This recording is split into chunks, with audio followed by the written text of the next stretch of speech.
Let's do a thought experiment together, shall we? Now imagine you're climbing the Himalayas. However, you're lost. Where you are seems to be an isolated valley. You used all your food and water source and don't know which way to go. You're so out of energy that you don't even know if you'll be able to get back home. Suddenly, in the distance, you see a sage-looking man walking towards you. However, you can't help but to close your eyes as you are defeated by fatigue. You open your eyes to a totally new place. The sage is sitting right next to you. He says, "Hello, traveler, and welcome to the land of immortals." That sounds like the beginning of an Indiana Jones movie, right?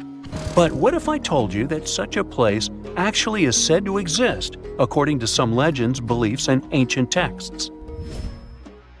Indian Tibetan texts mention a place called Gyanggaj, also known as Shambala or Shangri-La, depending on different cultures. This legendary city is the home of immortal beings and is a land of spiritual enlightenment.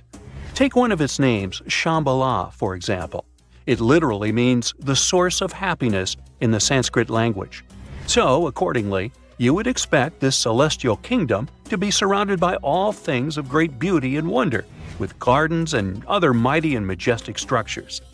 The ancient beliefs and myths state that when you enter Gyanggaj, you will immediately be reminded of the structure of a lotus flower with 8 petals. The place is surrounded by mountains covered with snow. It has beautiful waterfalls, crowning into a pure and divine lake, and its water has extremely strong therapeutic powers.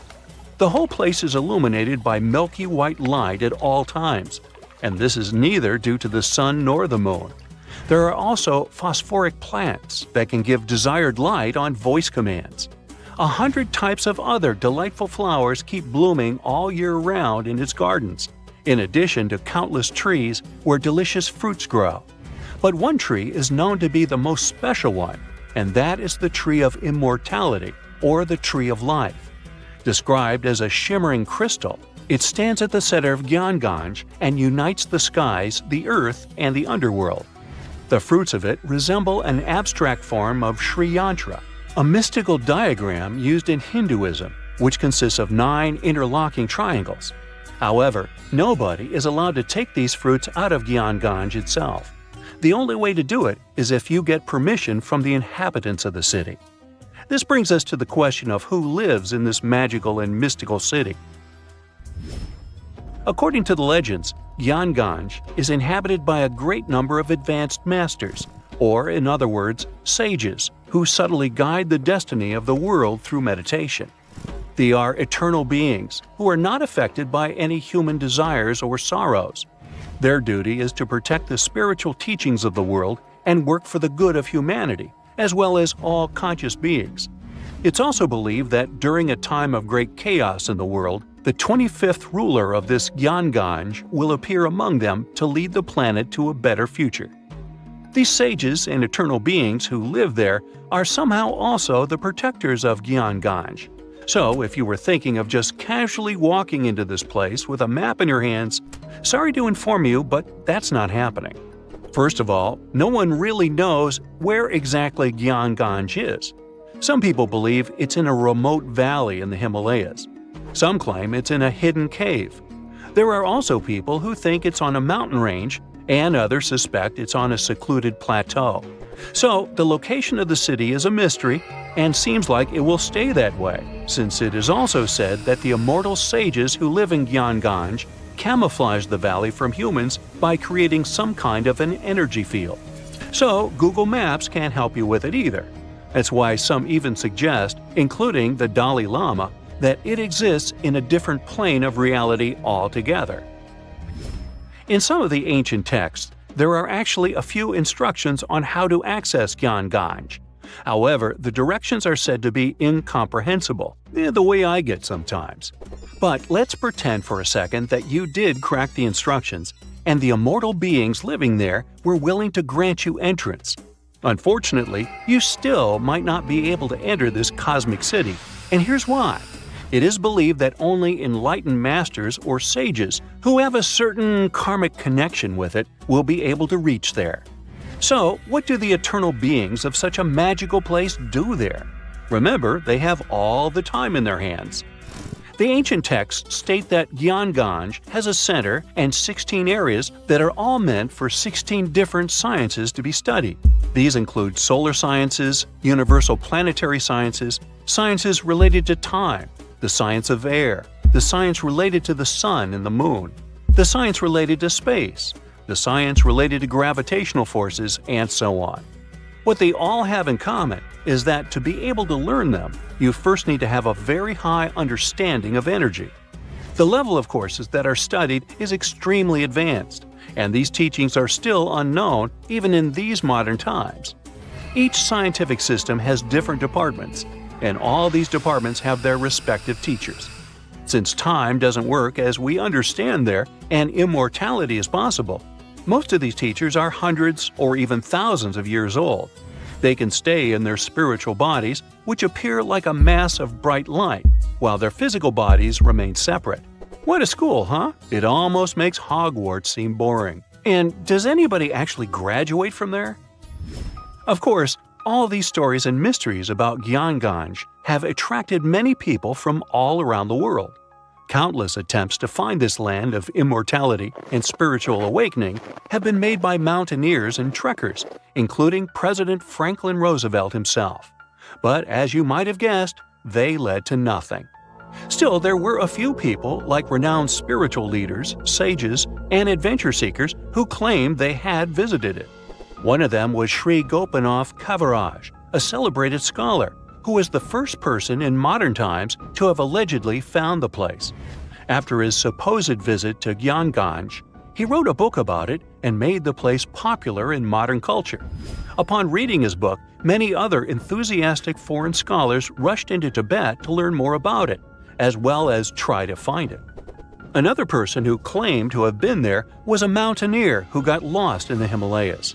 According to his story, after getting lost, he was feeling hungry, so he accidentally consumed poisoned mushrooms. Feeling completely disoriented by them, he stumbled upon a mountain with a gap, which was covered by fog. Then he fell inside. After getting back up to his feet, he realized that he was surrounded by people dressed in strange clothes who tended to his wounds. After he was fully healed, they escorted him out of the city. Then there was the spiritual leader, Guru Saikaka, who revealed to the world about his not one, but many visits to Gyanganj. As per his narration, he claimed to go there, seeking spiritual and immortal teachings. He stated that a sage escorted him into the city every time he visited the place. In his stories, he also pointed out that the kingdom exists in a higher dimension. One other so-called visitor to Gyanganj was L.P. Farrell, an English officer, who claimed to have experienced the mystical place in 1942. Even if all these stories and descriptions about Gyanganj are able to give us a vivid picture, it can still be hard for many to keep an open mind about its existence. Yet again, it's not hard to admit that even the idea of such a place, where immortality is possible and truly moral beings are working to protect humanity, is comforting, mind-blowing, and fascinating. Humans invest a lot of time and money exploring the unknown. First outer space, then the ocean floor. But there's another frontier we're trying to conquer. Scientists call it the deep frontier. I'm talking about how far down to the Earth's core we've made it so far. During the 60s, humans tried digging the deepest man-made hole on Earth. This took us deep into the Arctic Circle. What later became known as the super deep borehole is also the deepest artificial point on Earth, reaching the depth of 40,230 feet. It took 20 years to drill this far into the Earth's crust, and researchers say this is only about 1/3 of the way through to the mantle. Here's a quick anatomy of our planet. If the Earth is like an onion, the crust is like the thick skin of this onion. This part is only 25 miles thick. Beyond this is the 1,800-mile deep mantle, and after that, right at the center of the Earth, is the core, which is made up of 2 layers, inner and outer. Now, can you guess where on the planet the crust is at its thinnest? On the ocean floor. When American scientists understood that, they started drilling holes on the seabed. This gave way to Project Mohole. It began in 1961, but their technology to drill deep holes on the ocean was really bad. They had to improvise. They installed a system of propellers along the sides of their drill ship to keep it steady over the hole. The main challenge was to drill as vertically as possible. Otherwise, that deep hole would look more like a deep maze. Both the Kola Super Deep Borehole project and the Project Mohole came to an official stop in the years that followed. But hey, humans have built some pretty deep stuff underground. In 1963, a Turkish man took a swing with his sledgehammer to improve his basement and discovered a tunnel. That tunnel entrance led to more openings that connected a multitude of halls and chambers.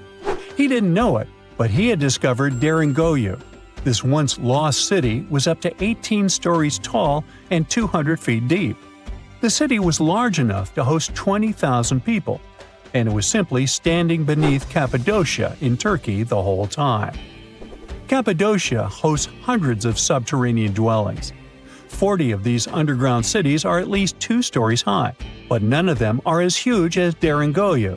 There's not a lot of historical accounts of how Deringoyu was born. Some speculate that the oldest part of the complex was dug about 2000 BCE by the Hittites. The Hittites were an Indo-European civilization who formed one of the first major civilizations of the Bronze Age in West Asia.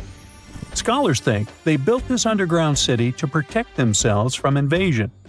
Others think it was actually the Christians who built the city in the 1st century CE. They speculate that it could have been constructed to protect people from the intense temperature variations, extreme heat in summer and freezing cold in winter. Geographically, the terrain under Cappadocia is great for building. The rocks are soft, which makes tunneling easier.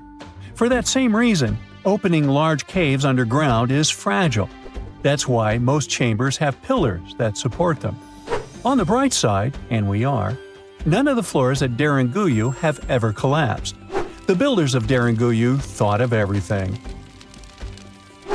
The city was shut off from the world by huge rocks that hid its entrance. It was ventilated by a total of more than 15,000 shafts, around 10 centimeters wide. This way, they guaranteed enough breathing air in the upper levels in a way that they ended up being used as the living and sleeping quarters. The lower levels of this impressive maze were mainly used for storage. But honestly, they had it all: a room for a wine press, for domestic animals, small religious buildings. They certainly didn't spare any efforts to make that underground city as complete as an above-ground one. Now, speaking of impressive underground stuff, Switzerland has the longest tunnel in the world, built here on the Swiss Alps. This absurdly huge tunnel was built over 8,000 feet below the surface. Check this out. This is what the Gotthard-based tunnel looks like. The first idea to build the tunnel was put forward as early as 1947, but construction only officially began in 1999. It took them years to approve the project and then scout for the perfect location. Even so, the 73 different rock types that compose Massif turned the construction into a real challenge. Some of the rocks were as hard as granite, and others were as soft as sandstone. This meant they needed different approaches and equipment so the whole thing wouldn't crumble down. Overall, they had to excavate about 28 million metric tons of rock to make way for the tunnel. There were many other challenges to build that far into the earth. The deeper into the mountain they got, the hotter the temperatures were. Since there's no natural ventilation, temperatures would get as high as 115 degrees Fahrenheit, making it really hard for workers to endure. The tunnel stretches for 35 miles from one end to the other. During the construction, workers had to use 4 massive tunnel boring machines, aka moles, to penetrate through the massif. Each of these moles was around 1,400 feet long. But that was one of the best things they could do, since these machines limit the disturbance to the surrounding ground and help to produce a smooth tunnel wall. You'd never guess that the world's deepest basement belongs to the Sydney Opera House in Australia. The building goes as deep underground as it grows above ground. But this basement isn't just the Opera House's foundation, it's a parking lot. This unique parking garage penetrates 120 feet underground, or 12 stories deep, while most car parks are only 4 or 5 stories deep. But that's not all that makes it unique. You see, if they decided to build a normal rectangular parking space, this would end up eliminating a bunch of possible parking spaces. And since they wanted to maximize the space they had available, they had to come up with some superb structure. First, they opened up a man-made cavern to make that dream possible. Then they had to come up with a design. That's what led to the donut-shaped cavern, or what engineers call a double helix. This design shocked the engineering community for its innovative approach. But hey, it worked! Today, there is space for over 1,000 cars down there, which seems about right for an opera house. Let's wow once again real quick. Some underground structures may take up to an hour to reach. Take this gold mine in South Africa that lies around 2.5 miles below the surface.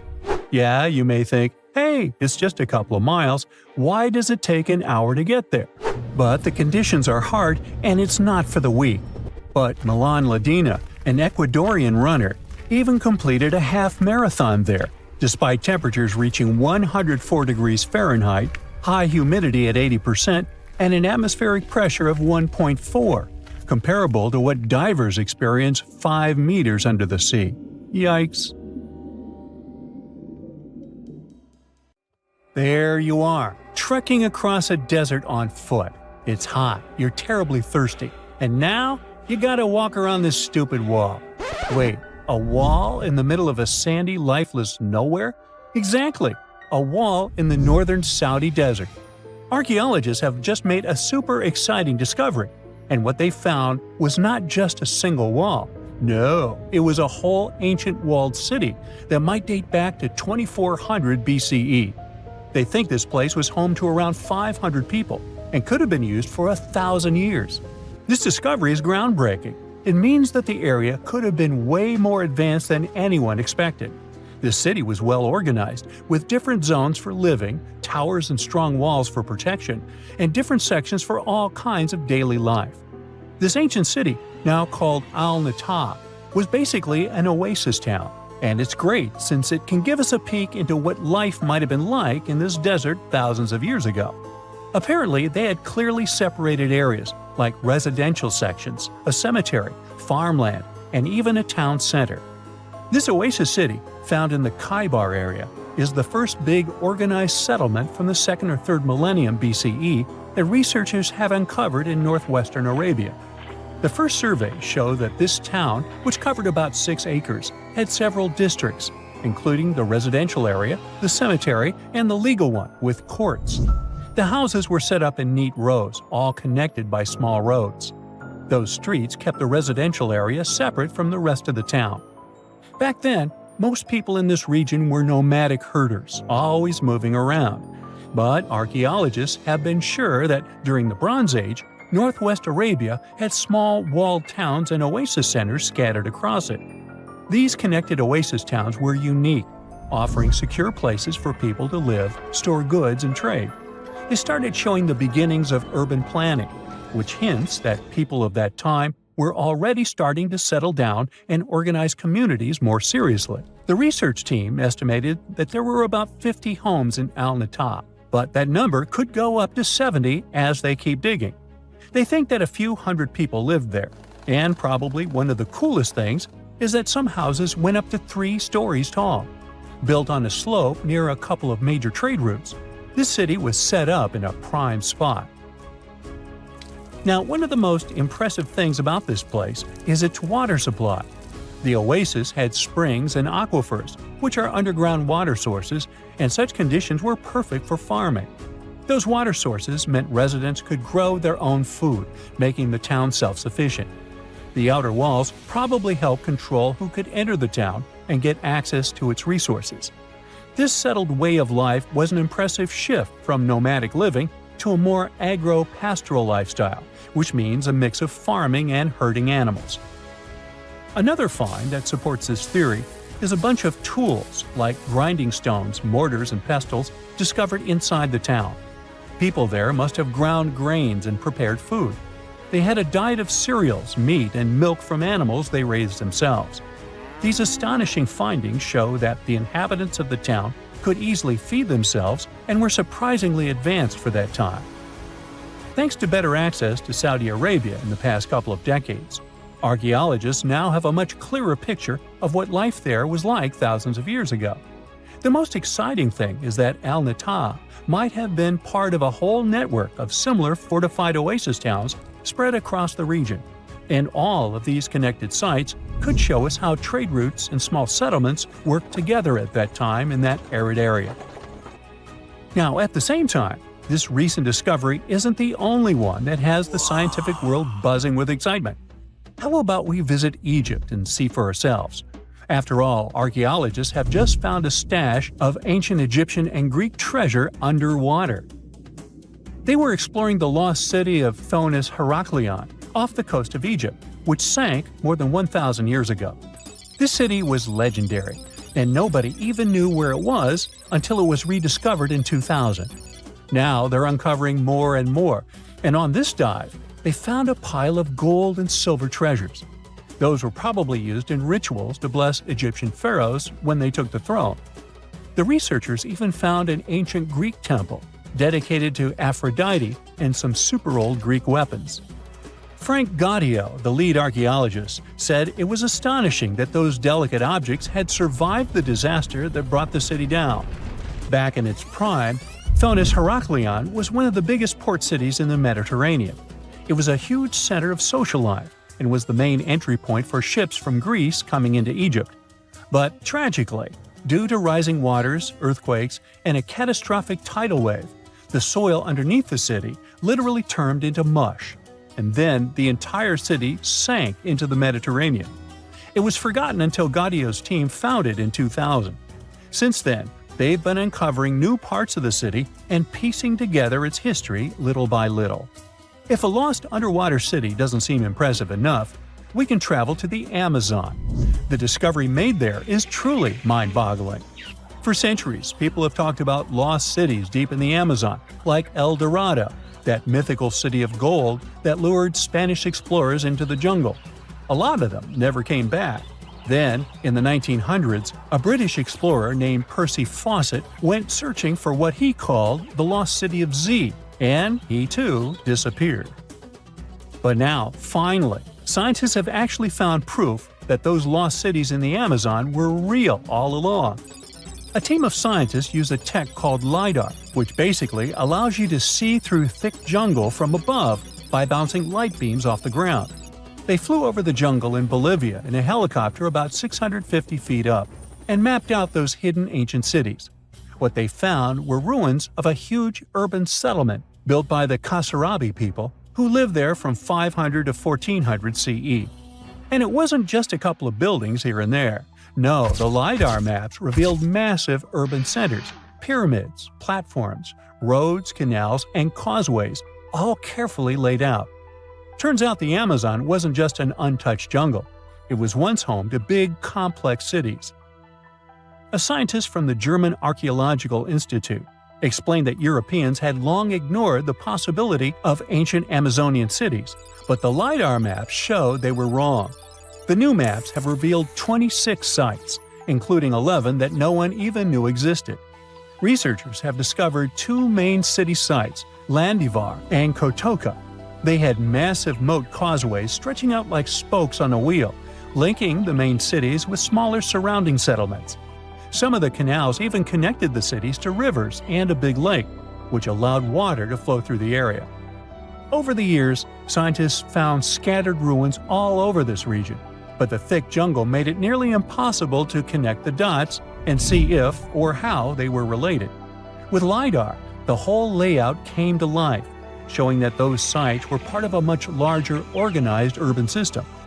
It's now also clear that the sites had a greater meaning, since everything is lined up in a way that could be symbolic of the spiritual beliefs of the inhabitants.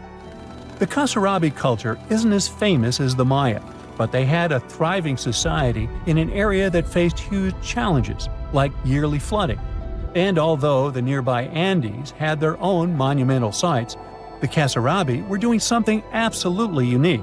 They even had reservoirs to store water, which suggests they might have been dealing with occasional droughts, which is pretty unusual for the Amazon. Actually, those terrible droughts could be why the Kasarabi eventually left their cities around 1400 CE. So, imagine you're 15 and you get bored of playing video games. Instead, to pass the time, you decide to give some attention to an old hobby of yours, tracking down lost Mayan cities. You've heard that some ancient civilizations are said to have built entire cities based on constellations, so you decide to check out whether that was true for the Mayans. You find a book containing all the constellations the Mayan civilization believed to exist. You open good old Google Maps and map every ancient Mayan city discovered to date. You start seeing that this information actually matches. And truly, the biggest ancient Mayan cities correspond to the brightest and biggest stars of the Mayan constellations. Okay, this is getting interesting. You manage to map out over 100 ancient cities when you suddenly notice something strange. There's an area in the Yucatan Peninsula in Mexico where archaeologists have unearthed 2 Mayan cities. But on the constellation map, there are 3 stars. Could this mean there is a long-lost city waiting to be discovered nearby? You might think this sounds too daydreaming, but the story is actually true. The previous account happened to a Canadian teenager named William Gaddery. The boy is known as a science genius and had even won an award for the constellation theory we presented just now.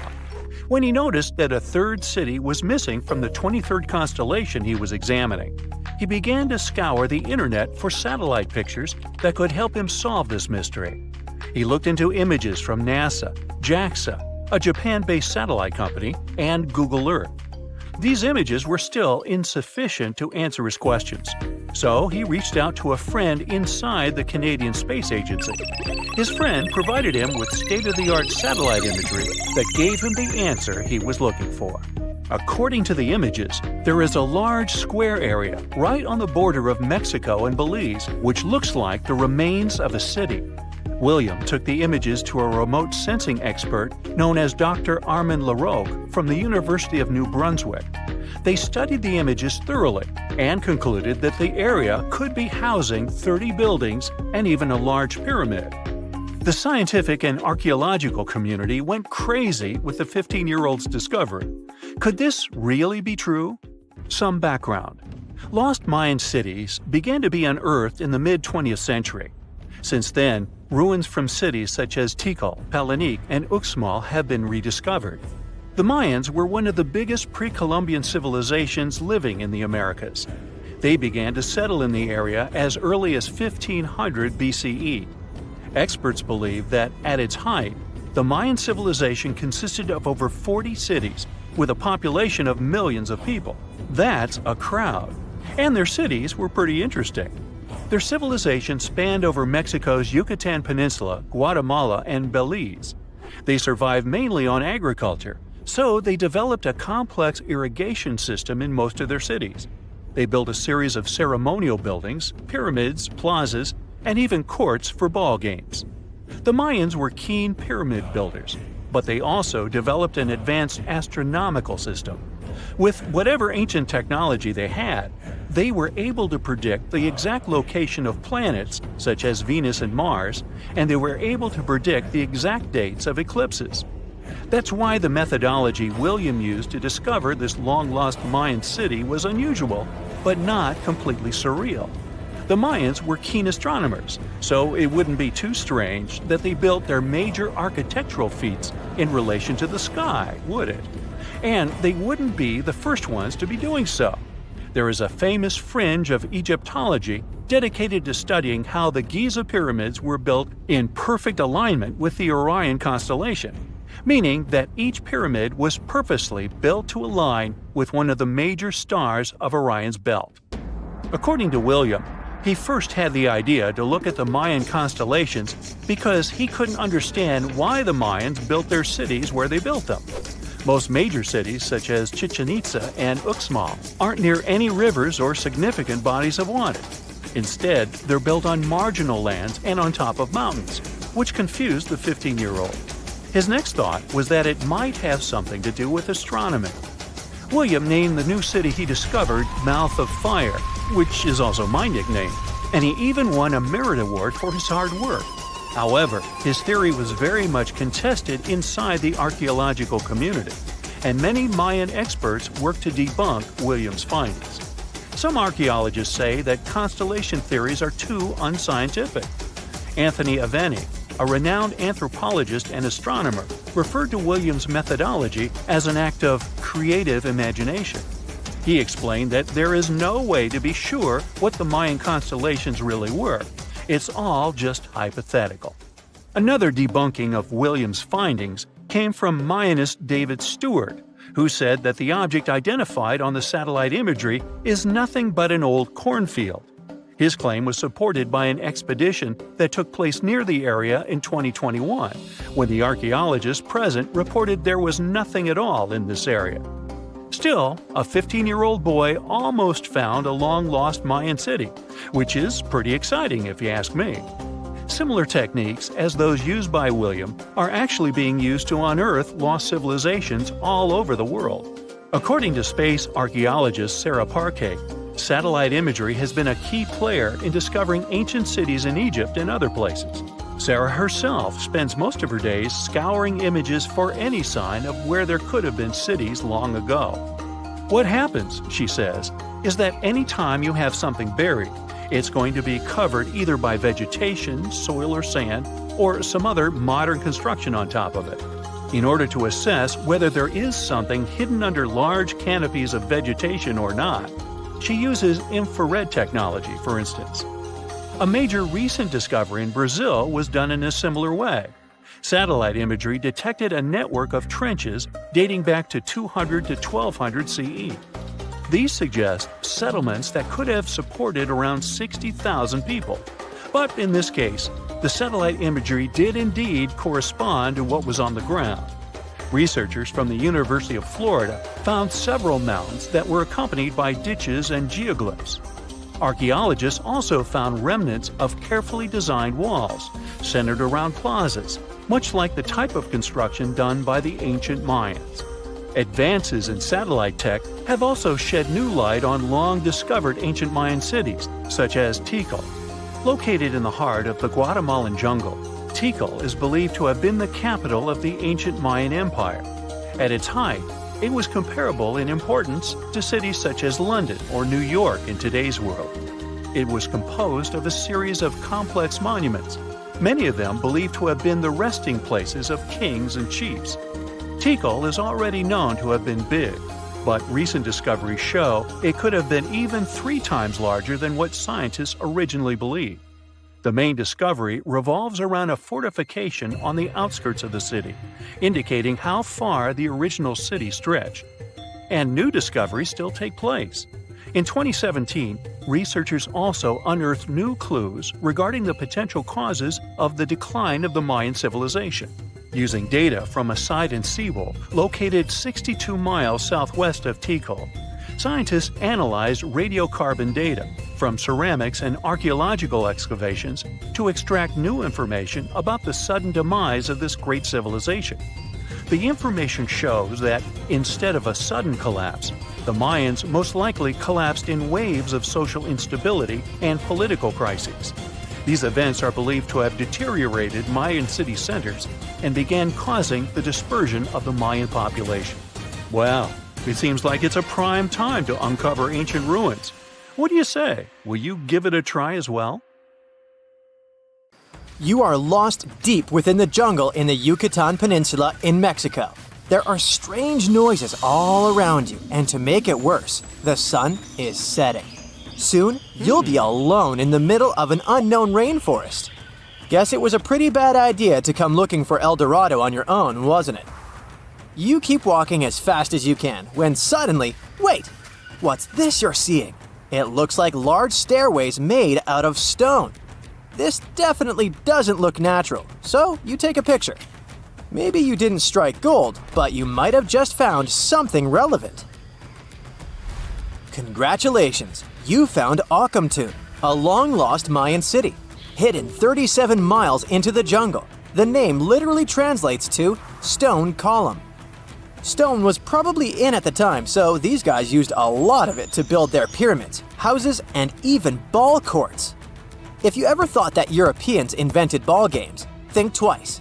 Mayans loved to play ball games for recreational purposes. Ocomtún is part of a series of other long-lost Mayan cities that are being discovered with the help of new technology nowadays. We'll talk more about the other ones in a jiffy. Perhaps the biggest surprise of this one is that it was surrounded by wetlands, which is why the city was built on high ground. The city was monumental, covering an area of over 120 acres. That would be as big as 90 football fields right next to each other. Scientists have found proof that Ocomtún had pyramids of up to 49 feet high, and that it was likely an important social hub between 250 and 1000 CE. This is definitely a game changer. But lost Mayan cities began to be unearthed in the 19th century. Modern technologies, such as LiDAR imaging, help archaeologists see through dense canopies of the forests. This means that people don't really have to risk getting lost in the tropical jungle like you did at the beginning of this video. LiDAR works sort of like an X-ray. It sends out laser beams that can detect any signs of ruins or ancient constructions. According to space archaeologist Sarah Parchak, satellite imagery has been a key player in discovering ancient cities in South America, Egypt, and other places. Sarah herself spends most of her days scouring images for any signs of where there could have been cities long ago. She says that more often than not, what happens is that ruins are covered by vegetation, soil, or sand, which makes them super tricky to find.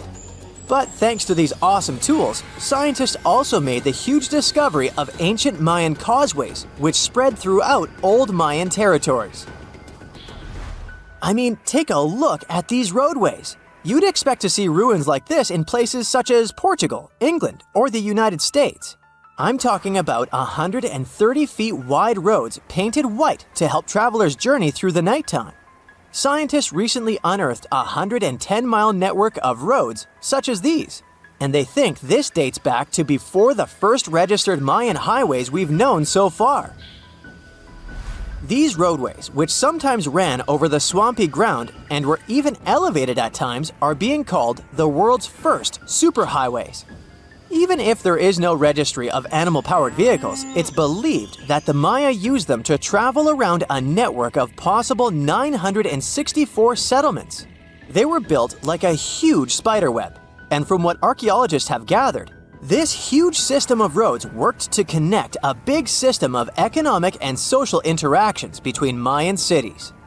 This completely debunks the traditional idea that the Mayan pre-classic period, which dates back to 2000 BCE, was made of small, tribal settlements. Imagine the manpower and engineering ability you need to muster to build something close to these white highways. Scientists believe that these causeways were built pretty much the same way as the Mayans built their pyramids, with a mixture of mud and quarry stone. Oh, and using several layers of limestone to make them white. That's pretty cool, right? But let's take a few steps back for a moment to get some context. The Mayans were one of the biggest pre-Columbian civilizations living in the Americas. Until now, experts believe that at its apex, the Mayan civilization consisted of over 40 cities with a population of millions of people. That's a lot of folks. Their civilization spanned Mexico's Yucatan Peninsula, Guatemala, and Belize. And they survived mainly on agriculture. The thing is, the Yucatan Peninsula was an extremely difficult place to grow crops. So the Mayans had to develop a complex irrigation system in most of their cities. They built a series of ceremonial buildings, pyramids, and plazas. The Mayans might have been keen pyramid builders, but they also developed an advanced astronomical system. With whatever ancient technology they had, they were able to predict the exact location of planets such as Venus and Mars, as well as the exact dates of eclipses. If you've ever seen examples of ancient Mayan cities, this is Tikal. Located at the heart of the Guatemalan jungle, Tikal is believed to have been the capital of the ancient Mayan conquest state. At its height, it was comparable in importance to cities such as London or New York in today's world. It's composed of a series of complex monuments. The North Acropolis is one of Tikal's most ancient complexes of monuments. Built solely by human hands around 350 BCE, it served as the resting place of kings and chiefs. Its monuments are up to 200 feet high. Back in the day, the step pyramid temples were painted a beautiful red. Mayans loved that color. Today, of course, you'll only see the limestone. Then there's Chichen Itza. It's got one of the best preserved pyramids on Earth to date. Located in Mexico's Yucatan state, this Mayan city is well over 1,500 years old. At its peak, it was home to 35,000 people. The site covers 4 square miles of land.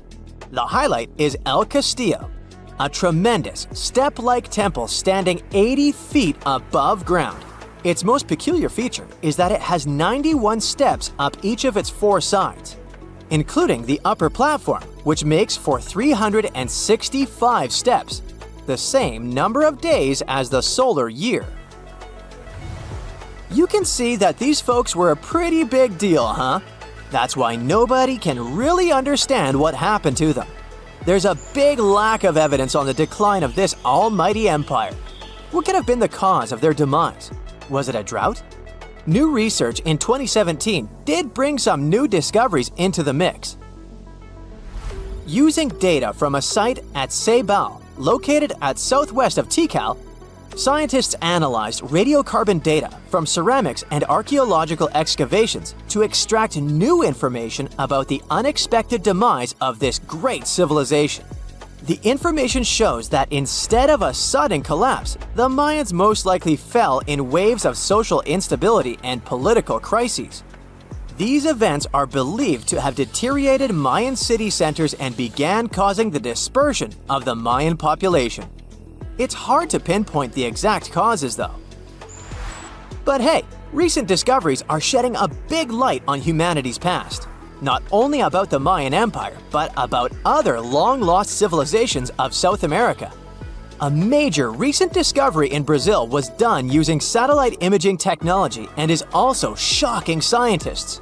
Some images from near the Xingu River, also in the Amazon, suggest that cities of millions of people might have existed inside the jungle, way before our modern civilization ever existed. I mean, if this doesn't shock you, I don't know what will. Satellite imagery also detected a network of trenches dating back to 200 and 1,200 CE in the Bolivian Amazon forest. These proofs suggest settlements that could have supported around 60,000 people right in the middle of the Amazon forest. When researchers from the University of Florida went on ground to check the satellite information, they were shocked to find several mounds that were accompanied by ditches and geoglyphs. Archaeologists also found remnants of carefully designed walls centered around plazas, much like the type of construction done by the ancient Mayans. We all grew up believing that Stonehenge is the world's most ancient observatory, but now it has some serious competition for the title.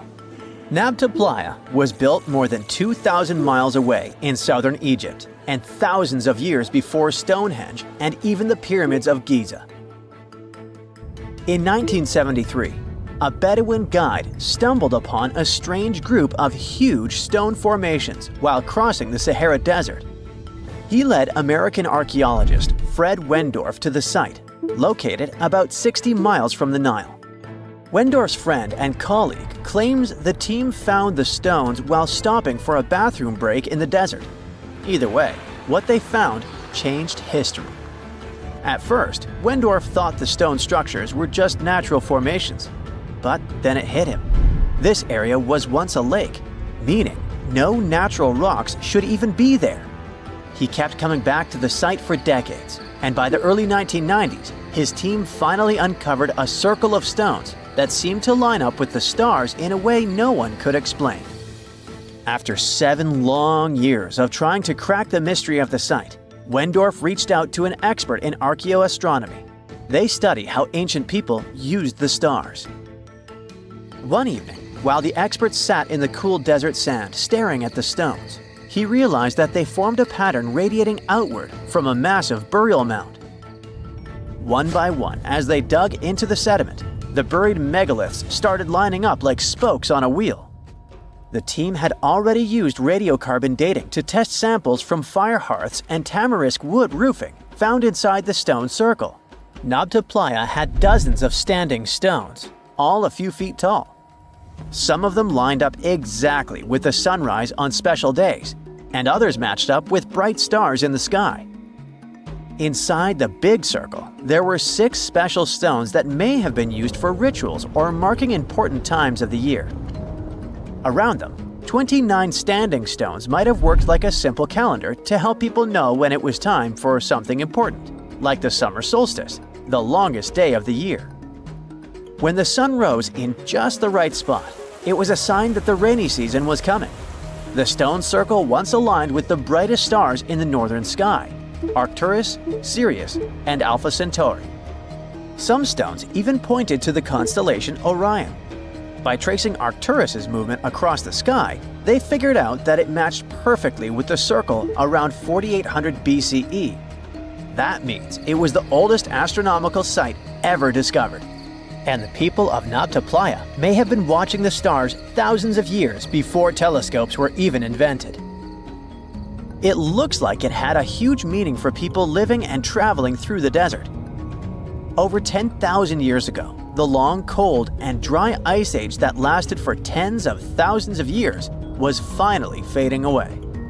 Northern Africa got massive monsoons and rains that filled up seasonal lakes. So, parts of the desert turned into short-lived oases. For the nomadic people who roamed this harsh land, these summer rains were everything. Their entire way of life revolved around cattle. When archaeologists opened the central tomb at Nabta Playa, they dug up cattle bones and even a massive rock carved into the shape of a cow. The people who built it used the stars to guide them and find hidden watering holes like Nabta Playa, which likely held water for about 4 months a year, starting with the summer monsoons. But there was no North Star back then, so instead they navigated using bright stars and the way the sky seemed to spin in circles above them. When the lakes were full, the standing stones would be partly submerged, and from the western shore, you would see the reflection of the stars on the dark water. Nabta Playa is way less famous than Stonehenge, perhaps because its stones were buried and the famous site in England was open to visitors for thousands of years. Sadly, when Nabta Playa did become famous, some tourists ruined parts of it by moving stones around, which messed up the ancient star alignments. To protect it, the authorities moved everything to a museum where people can see the stones and the carved cow statue without damaging them. The Egyptian observatory isn't the only construction similar to Stonehenge. It has versions that were used for different purposes from Germany and France to the US and the Andes in northern Peru. This last one is actually one of the oldest big structures ever built in this region. The circular plaza is made of 2 giant stone walls arranged in a ring. It was likely used for ceremonies and gatherings. Scientists have carbon dated it to be about 4,750 years old, which means it was built before the Great Pyramids of Egypt and Stonehenge. The plaza had 2 entrances and a special layer of clay, soil, gravel, and charcoal underneath. It was carefully planned and built. Archaeologists also found ceramic pieces, quartz crystals, and gemstones at the site, so it was definitely a special place. People visited it for centuries, but at some point it was sealed off, probably because of changing beliefs and traditions.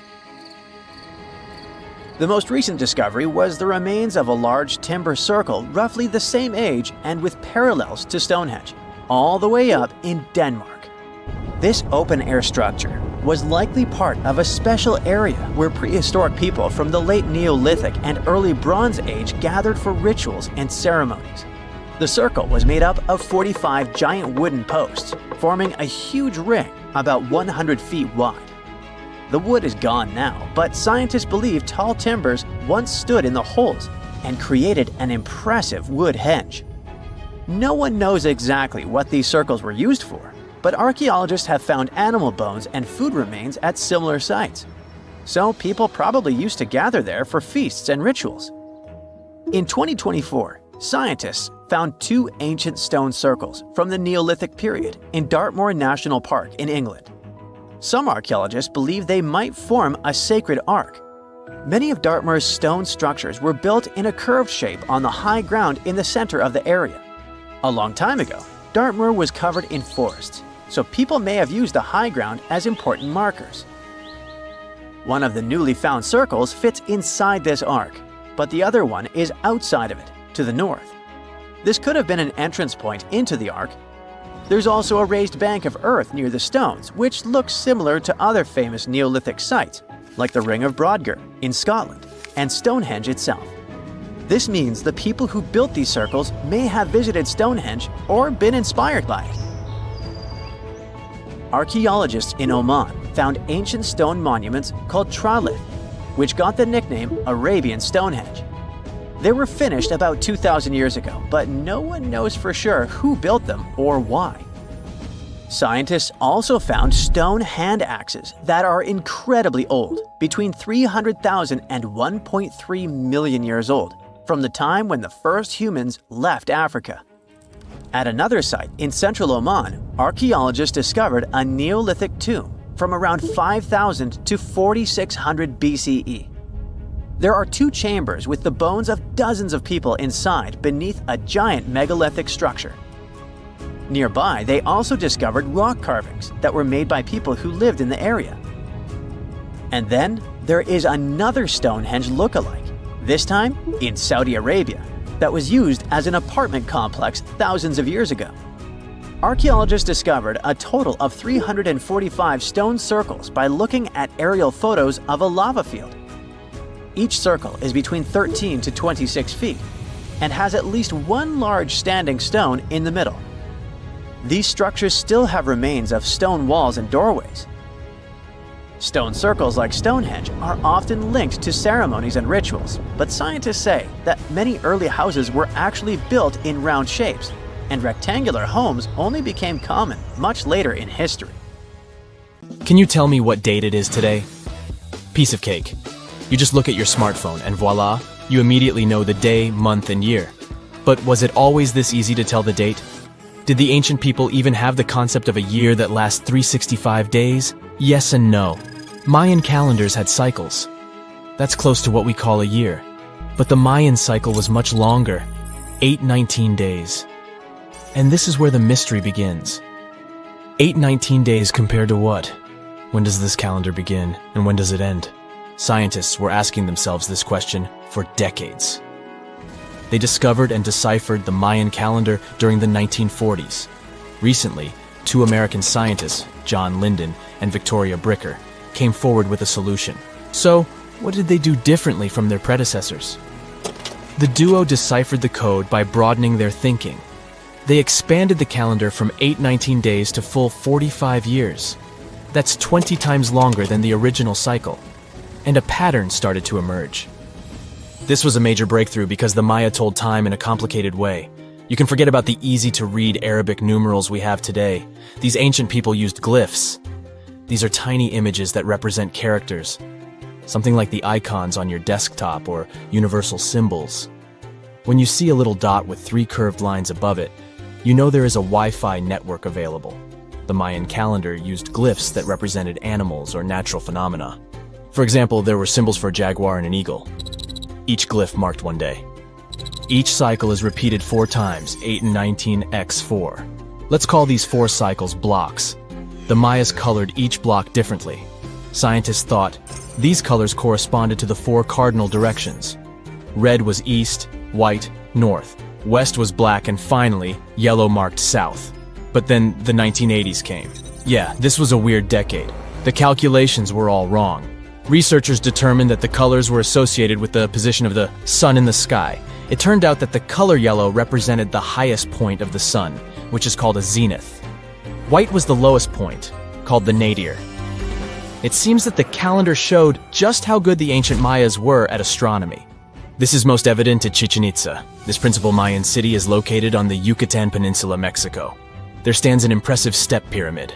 It is dedicated to the feathered serpent deity, and its alignment is perfect. Something marvelous happens here twice a year, during the equinoxes, March and September. These are the times when the sun shines directly over the equator. On these two dates, the day and night last the same. At the site of the pyramid, sunlight first illuminates the sculpture of the serpent head at the base of the structure. Then it makes its way up the 91 steps. This creates the illusion that a snake is slithering down the pyramid. Even today, people gather to witness the sight. And it must have been more impressive when the Mayas completed the structure 1050-1300 CE. Do you know what a synodic period is? Neither do I. But Mayan astronomers did. A synodic period is the time that passes before a stellar body does a full lap. For example, this is the period between two full moons. When you look from Earth, this period lasts roughly 30 days. And the Mayas were looking at the skies non-stop. They carefully noted the synodic periods of all planets. From Venus to Saturn, these ancient astronomers kept records of nearly all celestial bodies. But what does this have to do with their calendar? The American researchers' calculations revealed the link. Let's take the planet closest to the Sun as an example, Mercury. Its synodic period is 117 days. Multiply that by 7 and you get which number? Exactly 8 to 19, when 17 x 7 equals sign 819? Coincidence? Definitely not. Because synodic periods of other planets also neatly match the magical figure 819. But this is not visible from a single Mayan cycle. Scientists had to expand it several times to discover the pattern. There is a reason why no one could decipher the code for so long. They were focused on a single planet. The trick was to add the Mayan calculation for all the planets. Researchers just needed to see the bigger picture. This brings us to the year 2012. Can you remember that some people thought that the world would end on December 21st? That turned out to be a bust. We are alive and well now. But what started this false rumor? The Mayan calendar, of course. You see, these ancient people based their calendar on long periods of all the planets. That included a lot of complicated math and a lot of multiplying. This 2012 was simply the time when their cycle ended. It is known as the long count. This period is the same as our year.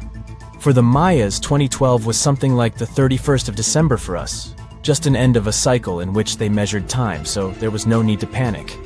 Those New Year's Eve parties might be a bit wild, but the world doesn't end on January 1st. The Mayas stretched more than their calendar. Rubber was the name of the game. Yes, you've heard it correctly. These ancient people were making different grades of rubber 3,000 years before one famous American did, Charles Goodyear. They would extract natural latex from the rubber tree. This is a milky substance that can be turned into rubber. And they weren't the only ones. Scientists found evidence that their neighbors, the Aztecs and the Olmecs, did the same. But what did they do with rubber? They didn't need car tires, definitely. But it's cool to have a nice pair of sandals for the beach. The Spanish wrote about rubber sole footwear that natives wore. Sadly, scientists still haven't found them. That would be a big step for archaeology. So the Maya were playful with rubber, literally. Researchers guessed that they produced balls from latex. These were bouncy and ranged in size from a softball to a soccer ball. A typical Mayan ball game, pits, involved 2 hoops. You must be thinking basketball, but not quite. The hoops were set on walls, 23 feet high. Compare that to the NBA standard of 10 feet. And the hoop was the other way around. There is also a sweet side to the story of the Mayas. These ancient people enjoyed chocolate. In fact, the modern word chocolate probably comes from their language, Xocolotl. This meant bitter water. Okay, you get the bitter part, but why water? The Mayas didn't produce chocolate in the form we know it today. They didn't make bars of chocolate. They drank it. Smashed cocoa beans made for excellent drinks. The Mayas perfected the mixture over time and even added spices. Anyone up for a fiery chocolate drink with stew peppers and cornmeal? Who knows, maybe this beverage actually tasted well. Cocoa beans were sacred and used as a currency. Researchers believe all social classes got to enjoy it. Free chocolate for all sounds nice even today. But where did the Mayas get clean water for their cocoa drinks? From the oldest known filtration system in the Western Hemisphere, It was based on zeolite. These are minerals that contain aluminum and silicone compounds. And guess what? Modern air and water purifiers still use this material. Mayan tech wins yet again. Back in Europe, Roger Bacon developed a sand filtration system in 1627, some 1,800 years after the Mayas. But what about regions without rivers, lakes, or springs? Mayan engineers had it all figured out. Rainwater. They would carve out large reservoirs in the limestone bedrock. Then, they would coat these underground caves with a layer of a watertight material. The final step was to make small channels that collected water from the hills above.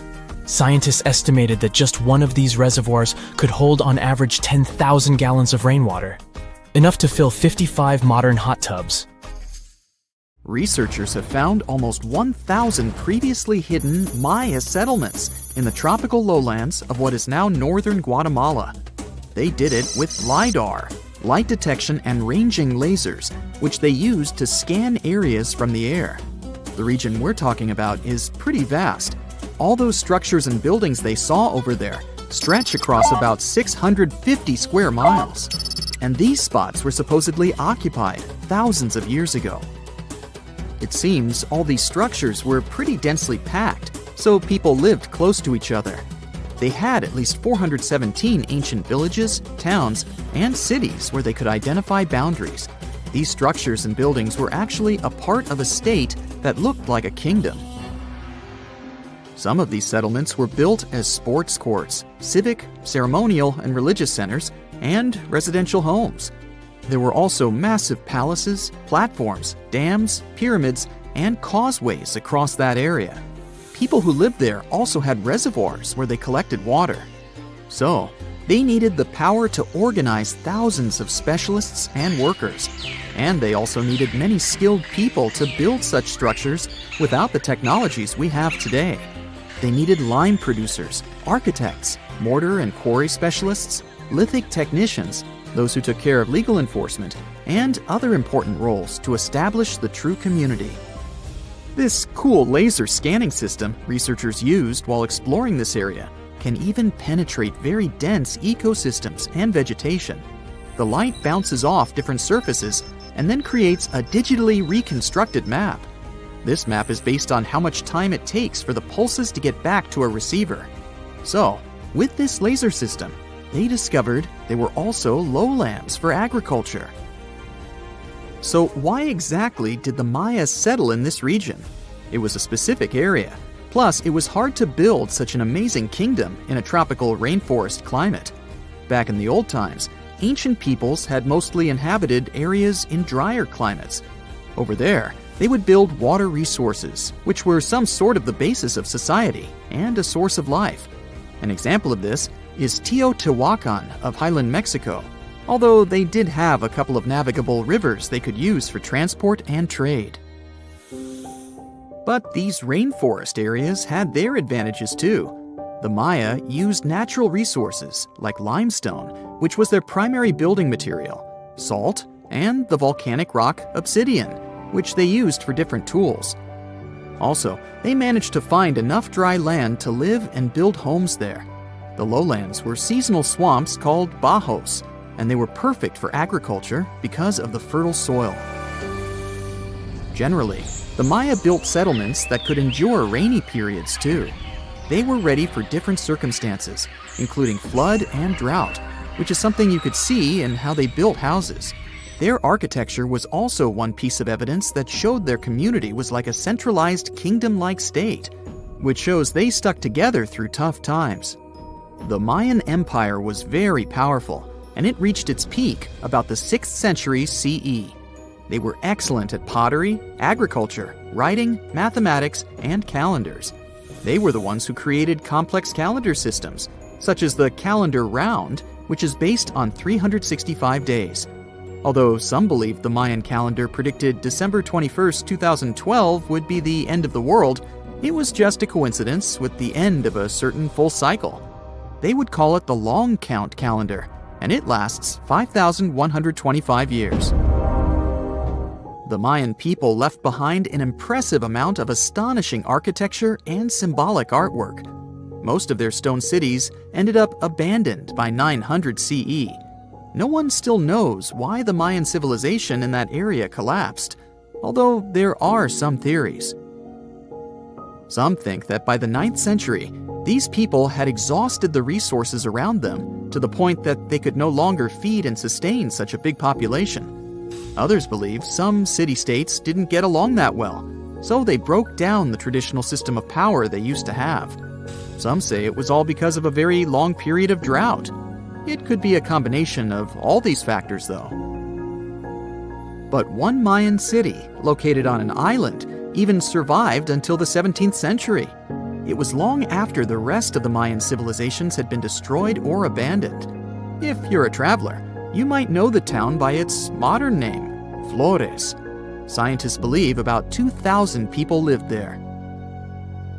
The earliest Maya people were farmers. They cultivated crops like beans, squash, corn, and cassava.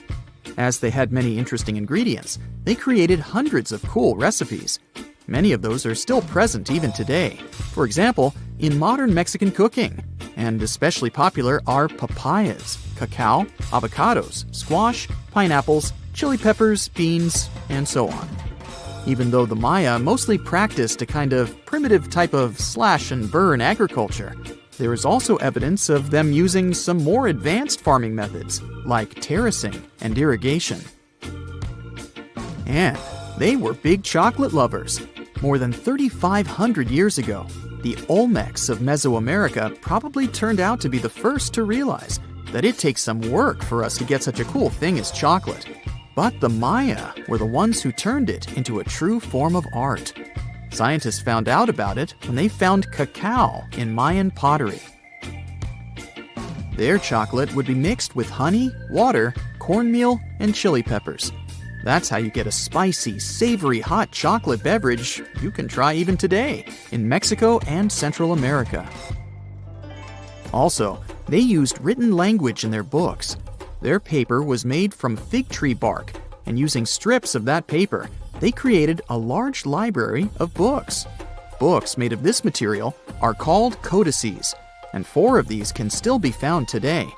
Sadly, many books were lost over time because of the humid climate or some human factors. The classic Maya built a bunch of palaces and temples that had a stepped pyramid shape. They decorated them with inscriptions and reliefs, which have earned them the reputation of being incredible artists of Mesoamerica. For the Mayans, flat foreheads were the most desirable thing on someone's face. They were generally really into aesthetics, and having a flat forehead was one of the main things where you could meet their highest aesthetic standard. They also liked to glam up their looks with makeup and clothing. Also, the Mayans were master tattoo artists. Actually, they were one of the first civilizations that started doing such forms of body art. They had a rich culture and believed in many things, such as fairies. Many civilizations across the globe believed in these mythical creatures, which had different names everywhere. The Mayans called those creatures aluxes. They would make sculptures of aluxes from wood or clay, take them to the forest, and hide in some secret spots. The Maya believed these sculptures would come to life during the night and take the role of guardians of their land, animals, and crops. The Maya believed caves were entrances that led to the underworld. You can even visit some of these caves if you like. For example, you can explore the jungles of Quintana Roo and Yucatan near Cancun. There are many spots where researchers found artifacts the Mayans had left behind. They were one of the first cultures that learned how to use rubber latex and make, for example, rubber balls for the many interesting games they had. They used natural latex and then probably mixed it with some other natural substances. That's how they came up with the bouncy balls they played with. They also built cool steam baths. The Maya had structures made from stone that looked like something we know today as bathtubs. Plus, they were building heated stone structures we know as sweat houses. Researchers found these in El Salvador and Guatemala, and they were previously hidden under volcanic ash. It's the first day of your long-awaited trip to the Amazon forest. You flew all the way to South America.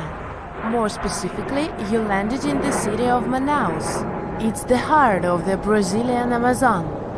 So far you've traveled by air, car, and now water. You are on a tiny boat moving through the dark waters of the Amazon River. Yes, the river is also called the Amazon. And just FYI, it's the second longest river in the world. It loses only to the Nile River in Egypt. The Amazon sprawls for an impressive 2,700 square miles, beginning in Peru and ending only when it meets the Atlantic Ocean off the coast of Brazil. To get a closer look at the forest, you decide to start by exploring it by boat. First up, you watch some piranha fishing.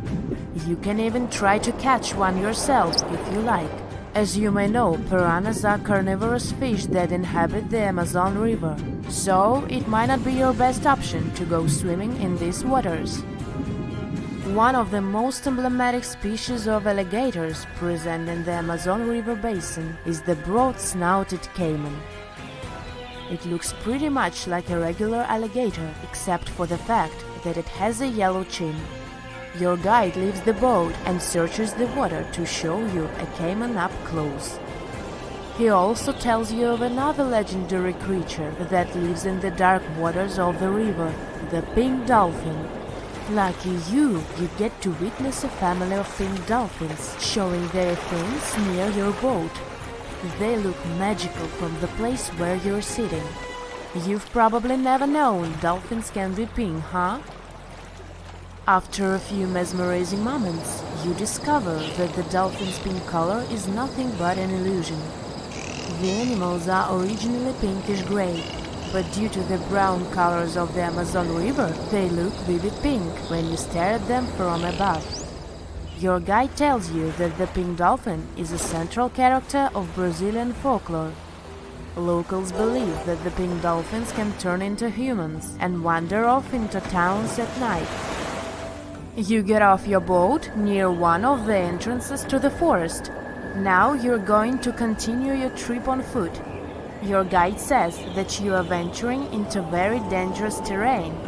The Amazon is home to some of the creepiest species of wildlife on the globe, but don't worry, we'll get to see a lot of them today. You've come prepared, of course. Bug spray, a raincoat, and your sharp eyes.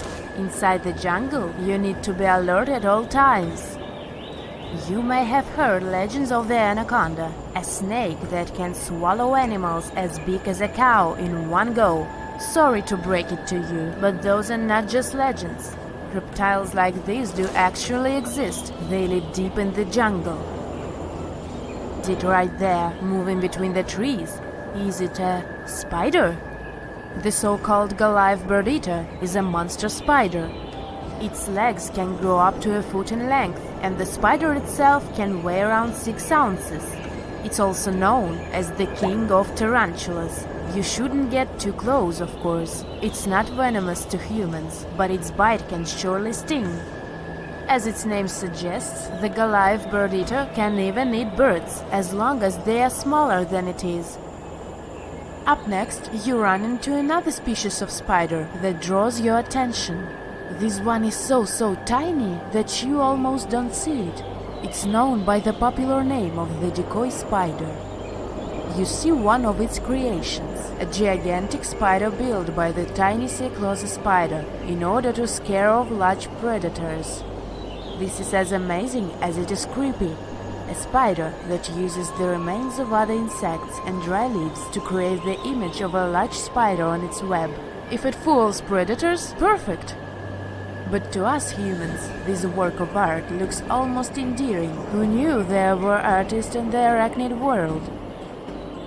Near a small lake, you witness a unique scene. A large snake is slowly slithering its way toward a lizard that is resting on a rock. The lizard seems obvious to the presence of the dangerous reptile, but right as the snake is preparing to attack, the lizard flies the scene in its iconic way. The so-called basilisk lizard is famous for its ability to walk on water, or rather run across the water. This isn't an illusion, just a matter of balancing.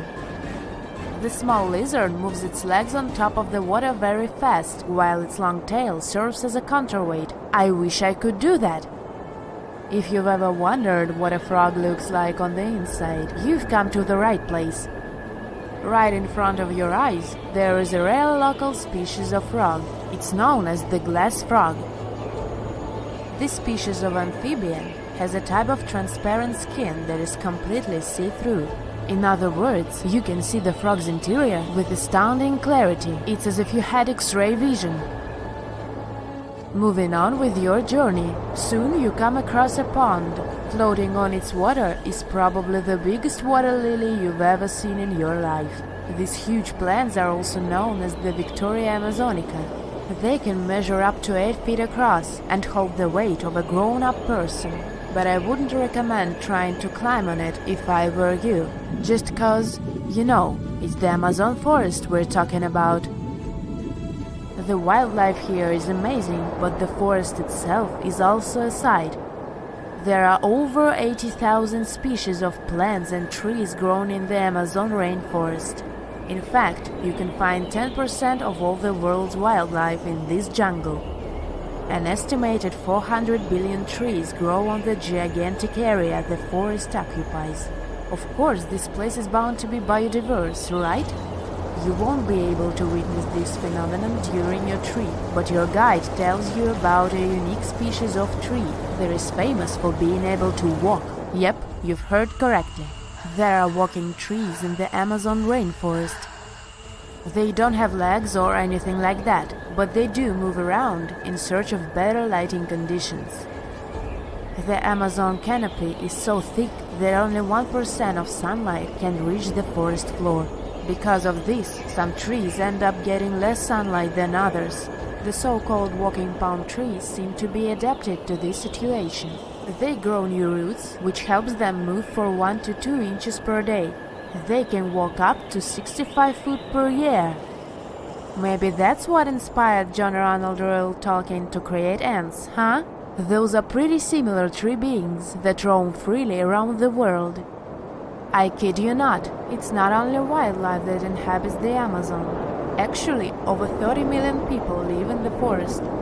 And there are also ancient settlements that scientists believe to have been thriving there. And I'm not talking about El Dorado, that's just a myth.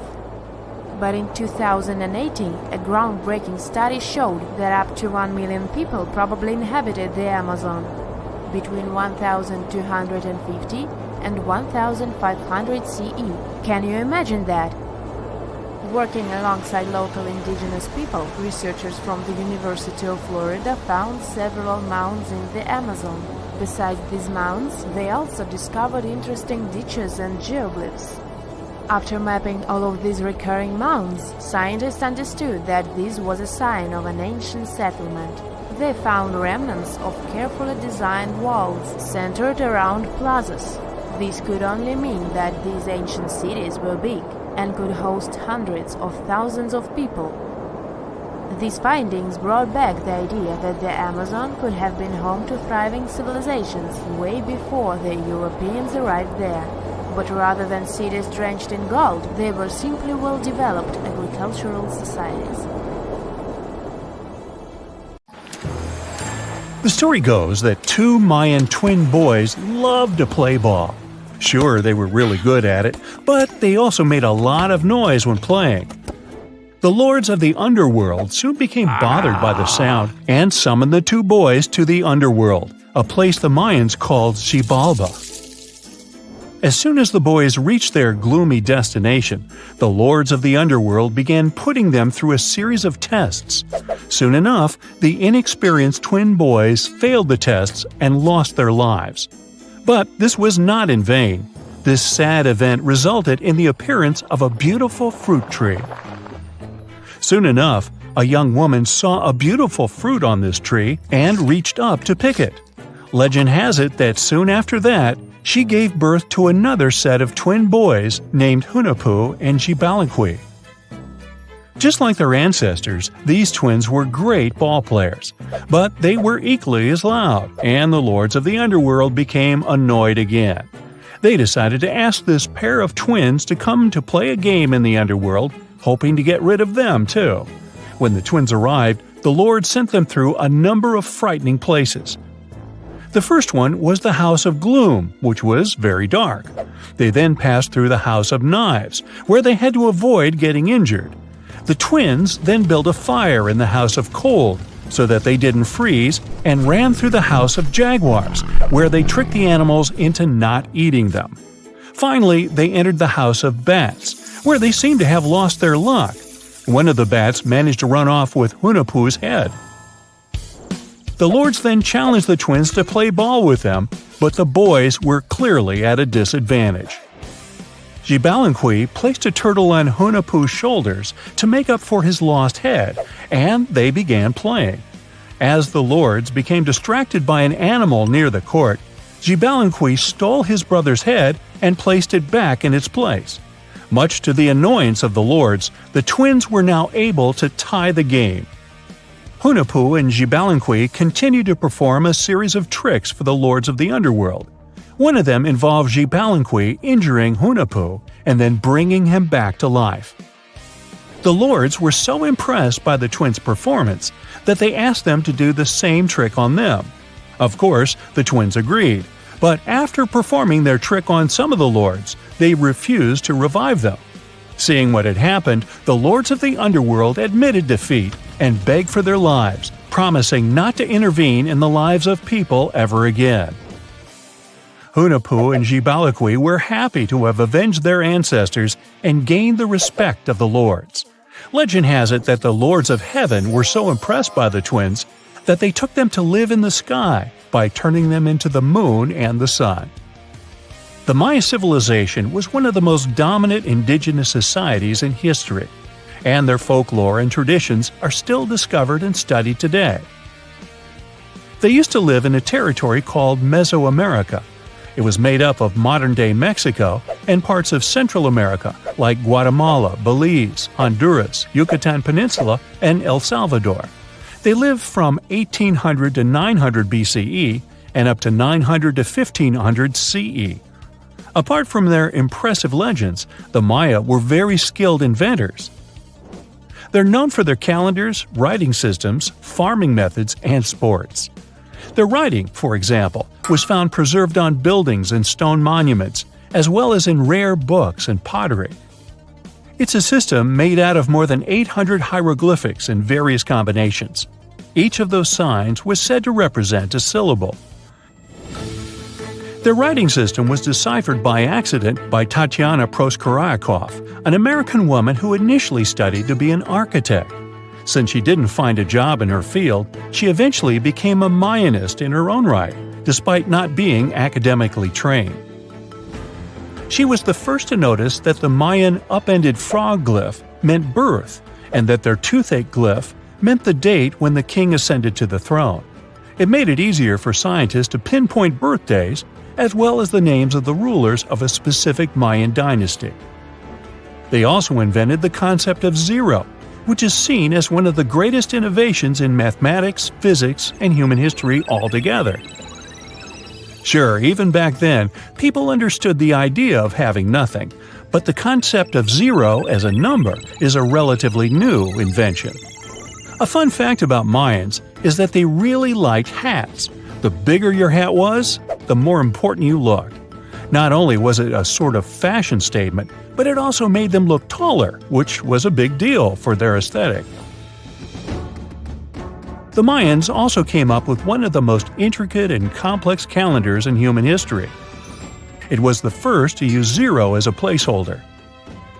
Their calendar ended on December 21st, 2012, which led some people to believe that it translated to the end of the world. Obviously, that was not the case. It just so happened that the date coincided with the end of a Mayan cycle of years. But you know, as advanced in science and astronomy as they were, they did make some mistakes. One of them was their belief that the world was flat. Their theory was that the four corners of the world were watched by the brother lords, who kept the sky from falling over their lands. Hats off for their menus, though, as they were well-known chocolate eaters. They turned eating chocolate into a form of art. The drink they made wasn't really like the hot chocolate we enjoy today, though.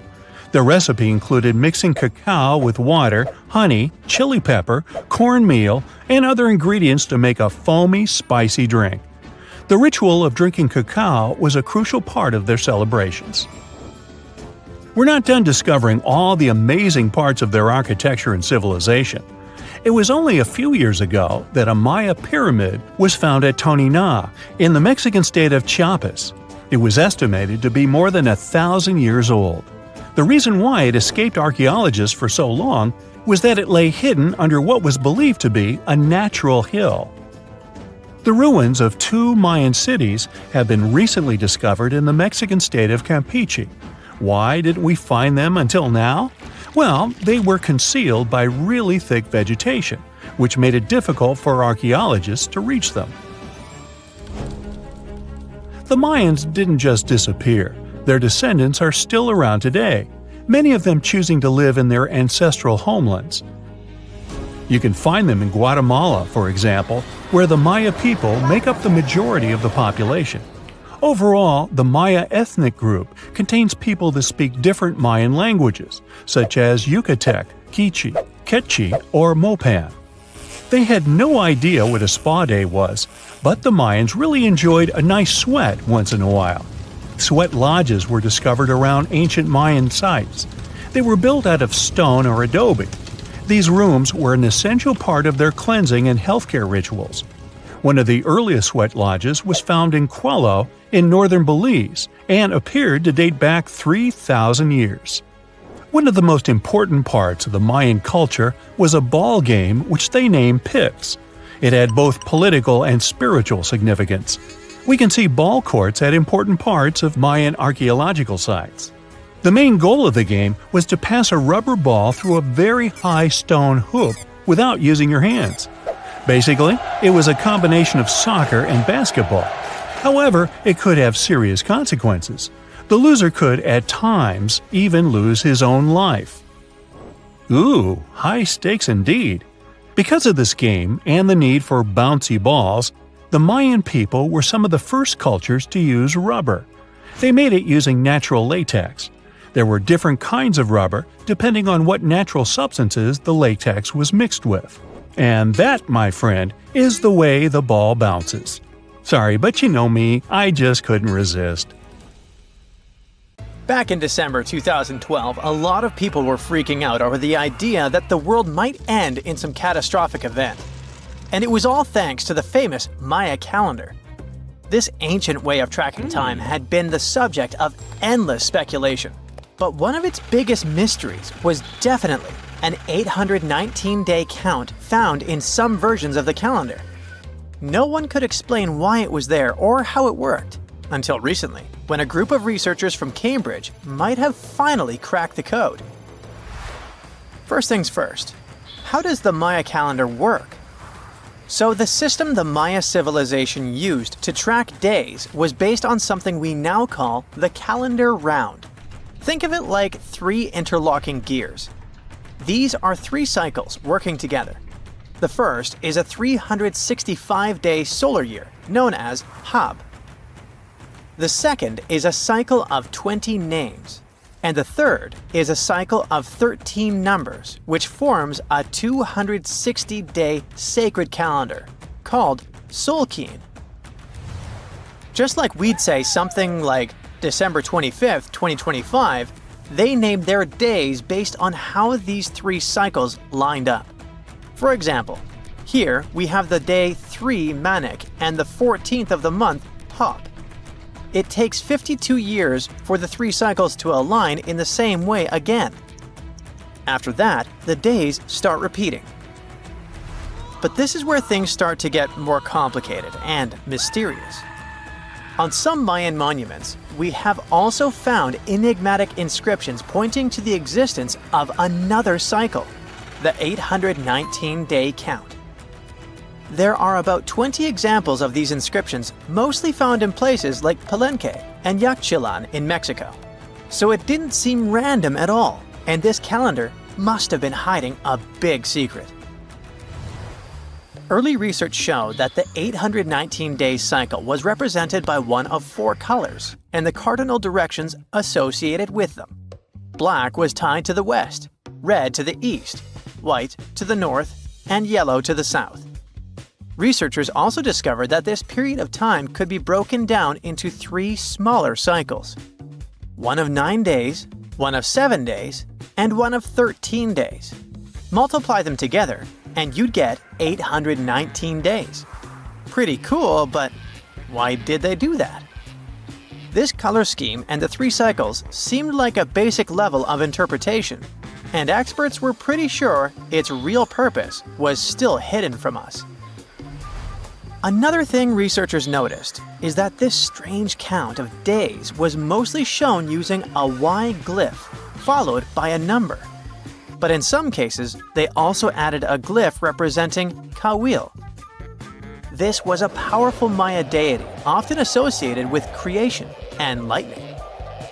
He was usually symbolized by a torch coming out of his forehead, representing the spark of life. But in the 90s, a study suggested that when Kawil's inscription showed smoke and fire coming from his forehead, it could actually represent the planets Jupiter or Saturn, or maybe even both. Wait, that means that the 819 days count could be linked to both planets in some way. From there, research focused on figuring out what that link might be. The first conclusion is that this calendar might have helped the Maya track the movements of those planets in some way. Then they started noticing something interesting.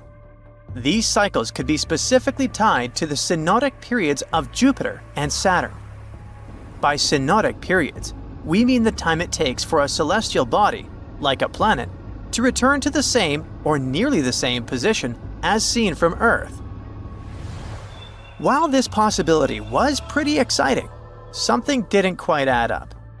Each planet moves very differently, and trying to fit multiple planets into an 819-day span just didn't seem to work.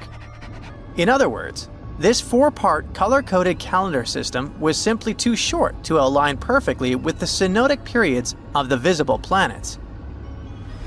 So it looks like we're back to square one. This mystery had people scratching their heads for ages, until 2023, when specialists realized they might have been looking at it all wrong. Researchers actually needed to shift their perspective. Instead of seeing this system as 819 days, they needed to consider the number as representing timelines. And this period of time could be just a small part of a much, much bigger calendar. You see, as we said earlier, this cycle seemed to track the period when a planet became visible to people on Earth. To prove that these 819 cycles were timelines, not actual days, researchers needed a planet that could serve as a starting point to back up their theory. In this case, it was Mercury. And there's a pretty simple reason for that. Mercury's synodic period is 117 days, which fits perfectly into the calendar count. I mean, if you take 1819 and divide by 117, you get the number 7. So, Mercury is the only visible planet whose synodic cycle fits neatly into this period as whole numbers. Perfect. Now they had a solid starting point. From there, they needed to expand the calendar by increasing its length to 20 periods of 819 days. Suddenly, a pattern emerges. And just like that, all the synodic cycles of the planets fit perfectly into the system. For example, Saturn's synodic period from 378 days lines up perfectly after 6 819-day cycles. Venus aligns every 5 cycles. Jupiter every 19 cycles. And Mars, which takes the longest, needs 20 cycles. In other words, it takes about 45 years for Mars to align with the synodic periods of all visible planets. So, this is how researchers determined that the ancient civilization wasn't referring to days, but rather to timelines. The Maya astronomers came up with this count as part of a larger calendar system of 20 periods. But then a question comes up. Why was studying the synodic period so important to the Maya? Well, we don't have super specific answers about this mysterious calendar yet. But what we can say for sure is that the Maya truly believed in the powerful influence of the cosmos on daily life. So maybe they wanted to analyze how the movements of all the visible planets lined up with their other calendars. Of course, this system is just one part of the Maya's amazing and advanced understanding of astrology. And it wasn't just about using astrological cycles for planting and harvesting. They also had crazy specific knowledge, like how to predict solar eclipses. Archaeologists believe the Maya connection to the stars is reflected in the ruins of their world. Take the famous pyramid in the ancient city of Chichen Itza, located in Mexico's Yucatan Peninsula. If you look closely at the base of its staircase, you will see a snake's head carved in stone. But here's the coolest part. During the spring and fall equinoxes, when day and night are exactly the same length, the sun casts sharp, triangular shadows on the staircase. It creates the illusion of a snake slithering down the steps. Another example of how they use their knowledge of astronomy in their temples is in Tikal, Guatemala. Built around year 1 of the Common Era, this pyramid is considered one of the Maya's earliest astronomical complexes. And its alignment and orientation allowed them to track and calculate solstices and equinoxes with incredible precision. The Maya were skilled skywatchers. Just like we have modern-day high-tech observatories with round domes, they had something similar. Meet El Caracol. The name means snail in Spanish and refers to the spiral staircase inside the tower. Built around 906 Common Era, it was the perfect place to observe all the changes in the sky and track the movements of the sun, moon, planets, and stars. Unlike us today, with our telescopes, satellites, and advanced tools, the Maya relied entirely on naked eye observation, and that makes their achievements even more incredible. You know, a lot happened in the first millennium CE. Sure, we're talking about 1,000 years worth of human history. If you'll remember from school, you'll know it was the time of the rise and fall of the Roman Empire. It was when humans saw the transition to the intense times of the Middle Ages. And some say it was the apex period of the Mayan civilization, all the way in Mesoamerica. But thanks to top-notch technological advancements, we can look at history a lot differently today. You see, archaeologists have found actual proof that the Mayan civilization may have started way before we think it did, and that since the beginning, their civilization was far from simple. To find out more about this, you'll have to tread deep into the Guatemalan rainforests. Are you down for the ride? Rainforests are dense and difficult to access.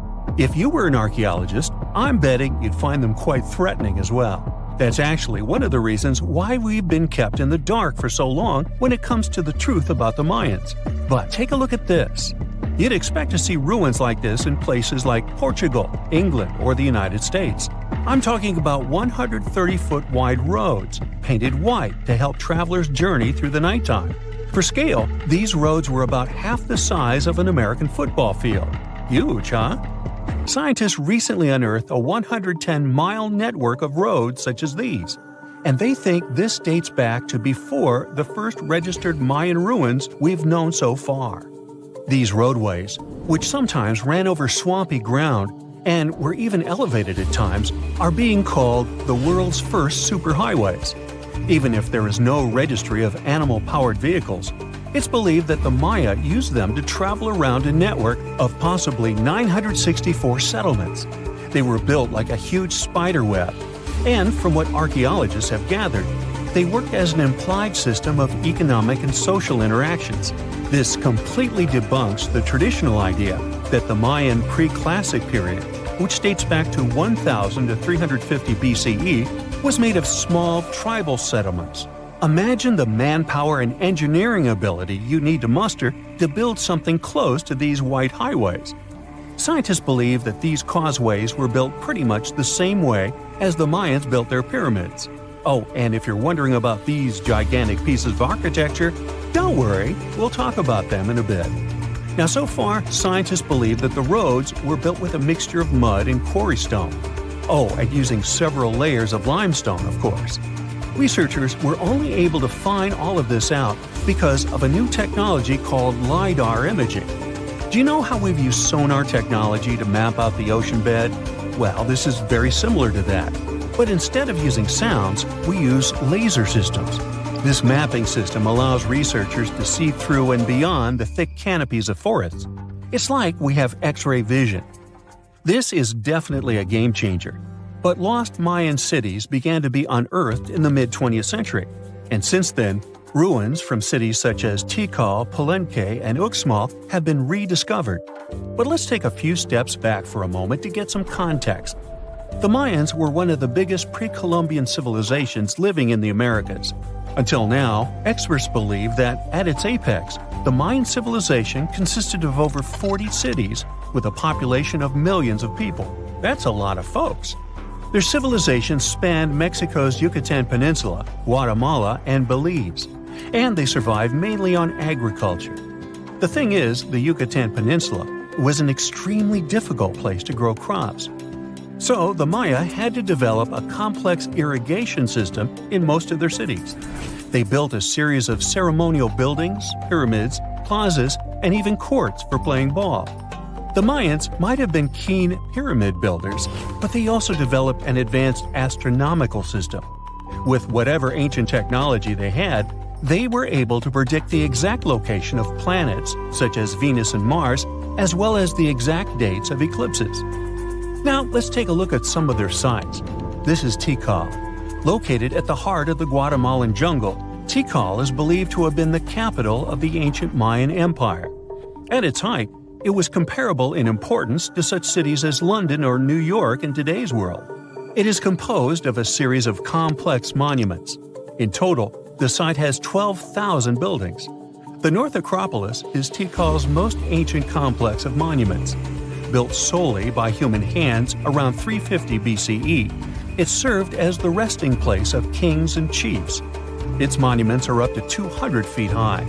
Back in the day, the step pyramid temples were painted a beautiful red. Mayans loved that color. Today, of course, you'll only see the limestone.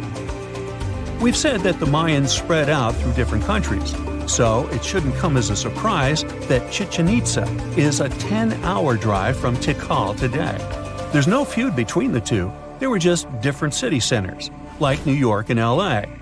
It's got one of the best preserved pyramids on Earth to date. Located in Mexico's Yucatan state, this Mayan city is well over 1,500 years old. At its peak, it was home to 35,000 people. The site covers 4 square miles of land. The highlight is El Castillo, a tremendous step-like temple standing 80 feet above ground. Its most peculiar feature is that it has 91 steps up each of its 4 sides, including the upper platform, which makes for 365 steps, the same number of days as the solar year. Makes you go, Behold, the lost city of Palenque. Another important Maya city is believed to have hosted over 6,000 people at its peak. Archaeologists have made some unusual discoveries on this site. The most eccentric of them all makes us think of Indiana Jones and the Tomb Raider. One of the buildings in Palenque is believed to be the final resting place of the Red Queen of Palenque. She was believed to be the grandmother of the last Mayan king. In her honor, a huge monument was built to keep her body after her passing. The discovery of the tomb itself was already thrilling. Archaeologists found an ancient monument when digging at the site back in 1994. The first they saw was a room with a hidden door. Once they opened the door, they discovered an 8-foot-long corridor. At the end of this corridor was the queen's chamber, and inside was the mummy of the queen herself. They found her to be accompanied by her pearls, jade shells, and expensive rocks. But as the team explored the remains, they saw something strange. The room was filled with a red-colored powder. Researchers knew that the color red was important to the Mayan people, but they didn't understand why the queen was buried with this unknown substance. They took a sample back with them for further analysis and discovered that the red powder was cinnabar, a very dangerous mineral. This powder, when inhaled, can cause severe health damage to a person. The team concluded that this could only be a trap for anyone trying to steal her riches. Talk about curses, huh? One thing that has always troubled researchers is the lack of evidence on the decline of this almighty empire. What could have been the cause of their demise? Was it a drought? Some disease? New research in 2017 did shed some light on this issue. Using data from a site called Shambala, located southwest of Tikal, scientists analyzed radiocarbon data from ceramics and archaeological excavations to extract new information about the unexpected passing of this great civilization. The information shows that instead of a sudden collapse, the Mayans most likely fell in waves of social instability and political crises.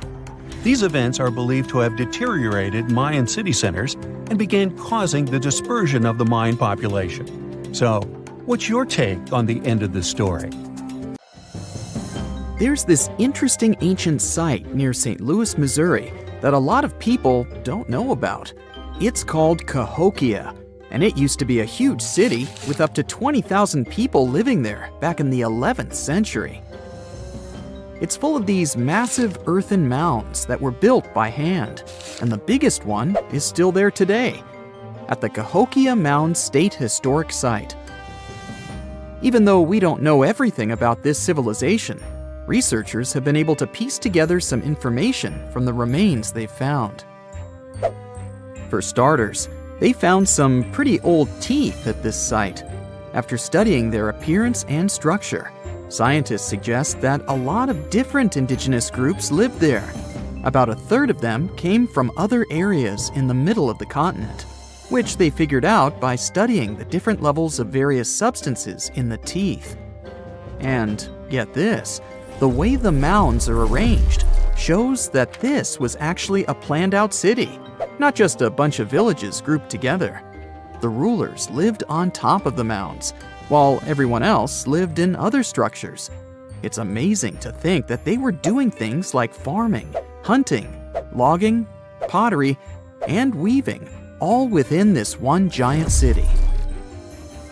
Right in the middle of Cahokia, there was this giant mound that was about 100 feet tall, and around it, there was this huge wooden fence. Inside the fence was the city center, which had a big open space called a plaza. Archaeologists think that the plaza was designed to represent the 4 cardinal directions of the world. It was like the people who built it wanted to create a place that was in harmony with the universe. The center of the city was where they held ceremonies and events, and it was such a big deal that people from outside Cahokia would come to be a part of them too. What became of this city? Hard to tell. Some people think that the reason it fell apart is that they cut down too many trees and the land got all messed up. Other scientists believe that's not true because the soil was still in pretty good shape after the city was gone. The Europeans were not even around at that time, so they couldn't have influenced the downfall of Cahokia either. There's also one theory that suggests there were fights with other communities that caused the city to collapse. These days, there are over 65 preserved mounds, and you can even climb the steps of the tallest one. The best part is that local authorities are thinking of making it a national park, so you should totally plan to visit before it gets too crowded. Mohenjo-Daro is another lost ancient city that's still surrounded by mystery. Located in modern-day Pakistan, it was a city that flourished during the Bronze Age, and it was extremely advanced for its time. It had things like water systems and fancy architecture that other cities didn't have back then.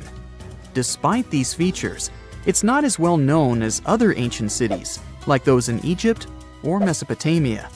What's even weirder is that at some point, the city was abandoned, and no one knows why. Archaeologists found the city in 1911, but it took a while for them to realize how important it was. Eventually, they uncovered a lot of really interesting things about the city, like its advanced sanitation system. Excavations uncovered over 700 wells, as well as private baths and a large communal bath. Remarkably, even private homes had toilets, and waste was efficiently disposed of through a city-wide sewage system. They also had a lot of trade connections and made some really beautiful objects like pottery, jewelry, and figurines that were sold all over the region. Despite its amazing culture and knowledge, scientists have yet to figure out why the city was abandoned. Some people think changes in the nearby river might have had something to do with it. The writings that the people of Mohenjo-Daro left behind are still a complex code, even for the most skilled specialists, making it even harder to piece together their history. Have you heard of the lost city of Kolmanskop? It used to be a small settlement in the Namib Desert. Legend has it that it got its name from a man named Coleman who got stuck in the local dunes and was never seen again. But that's not the interesting part. In 1908, a railway worker found a shiny stone and showed it to the chief railway foreman, who turned out to be a hobby mineralogist. They discovered it was a diamond, and soon, Kolmanskop became the richest town in Africa and one of the richest places in the world.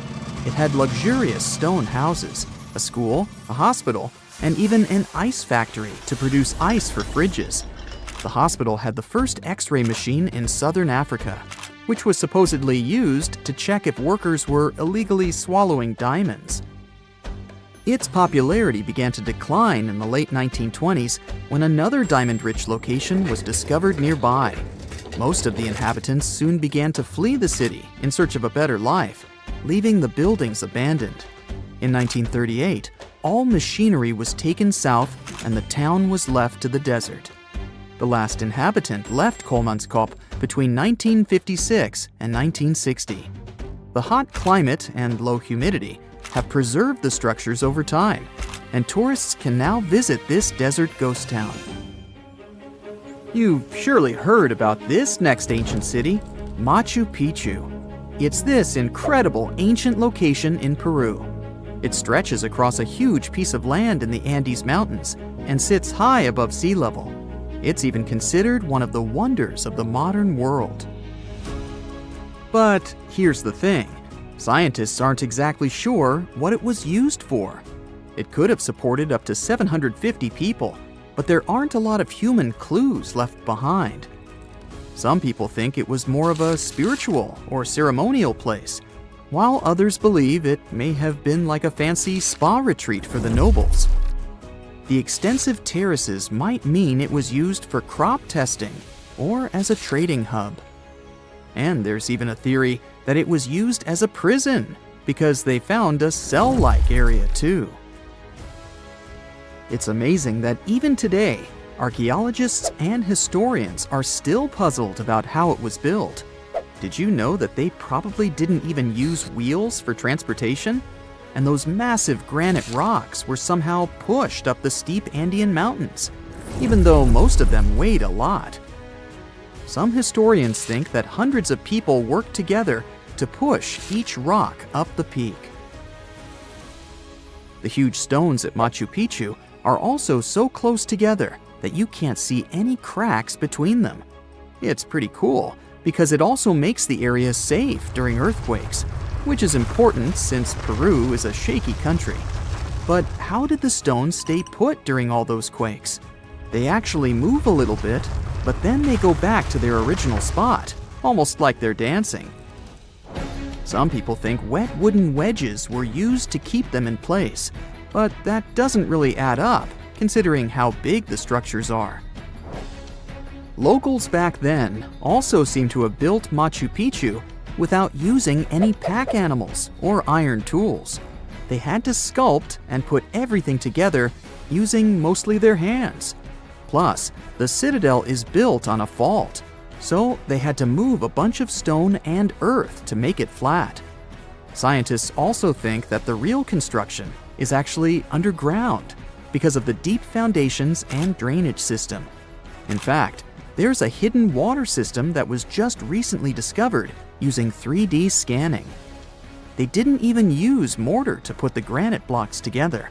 They were so precise that you can't even fit a sheet of paper between them. One theory suggests that people that lived there used stone tools made of a harder material than the stone they were cutting. Strange and amazing items are discovered often, but figuring out what our ancestors were up to is pretty tough. Especially when all you have are just some rusty cups and cave drawings. It's no surprise that even the experts in lab coats sometimes make mistakes. But it's not just about dusty plates and huge stones. Sometimes there's even humans with large heads. So grab your digging tools and let's travel back to ancient times to explore incredible societies that even scientists can't fully explain. Sardinia may look idyllic now, but I'm not gonna lie, I wouldn't fancy visiting it 3,000 years ago. Rumor has it, terrible giants roamed around this island back then. People even talk about finding human skeletons over 13 feet tall there, although nobody's ever shown anything to prove it. But the stories will make you wonder because some weird stuff has definitely happened.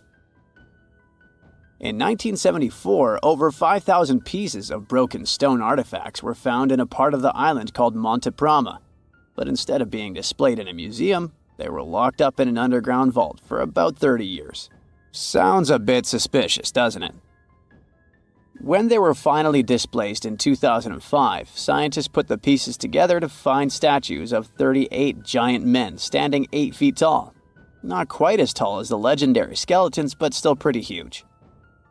It's thought these statues were made by the Nuragic people, who lived on the island a long time ago.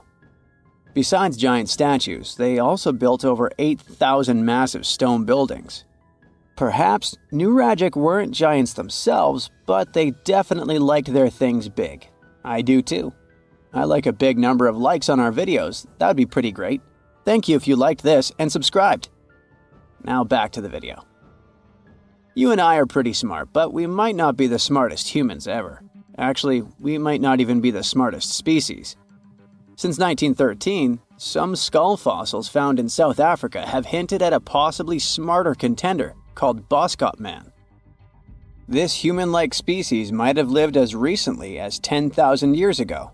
Their skull suggests they had really big heads, which means their brains could have been 30% bigger than ours. Wow! Their average IQ could have been around 149, making them among the smartest 0.05% of people today. But if a Boskop brainiac was so much smarter, why are they not around and we are? Well, bigger isn't always better, you know. Our brains are a lot bigger than our ape relatives, mainly in the prefrontal cortex. This part helps with high-level tasks like making decisions, remembering things short-term, and being aware of ourselves. The parts of the brain that handle our senses and movements haven't really grown much. So, maybe the Boskops spent too much time dwelling on the past rather than doing practical things like hunting. But this is all just guessing.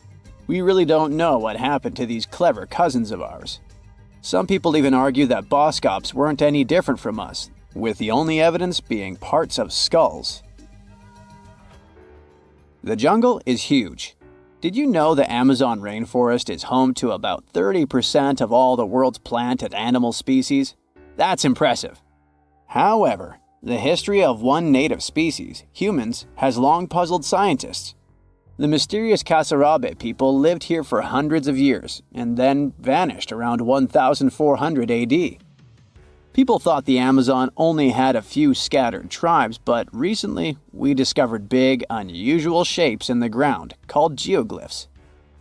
These might look like simple shallow ditches, but they're actually the remains of a vast civilization that spread over 5,000 square miles and includes about 450 markings, some as wide as 1,300 feet. That's insane! They likely contained ceremonial buildings and could have hosted up to 1 million people as recently as 550 years ago. Thanks to new technology like LiDAR, which uses a safe laser to map the forest without harming it, we can explore deeper.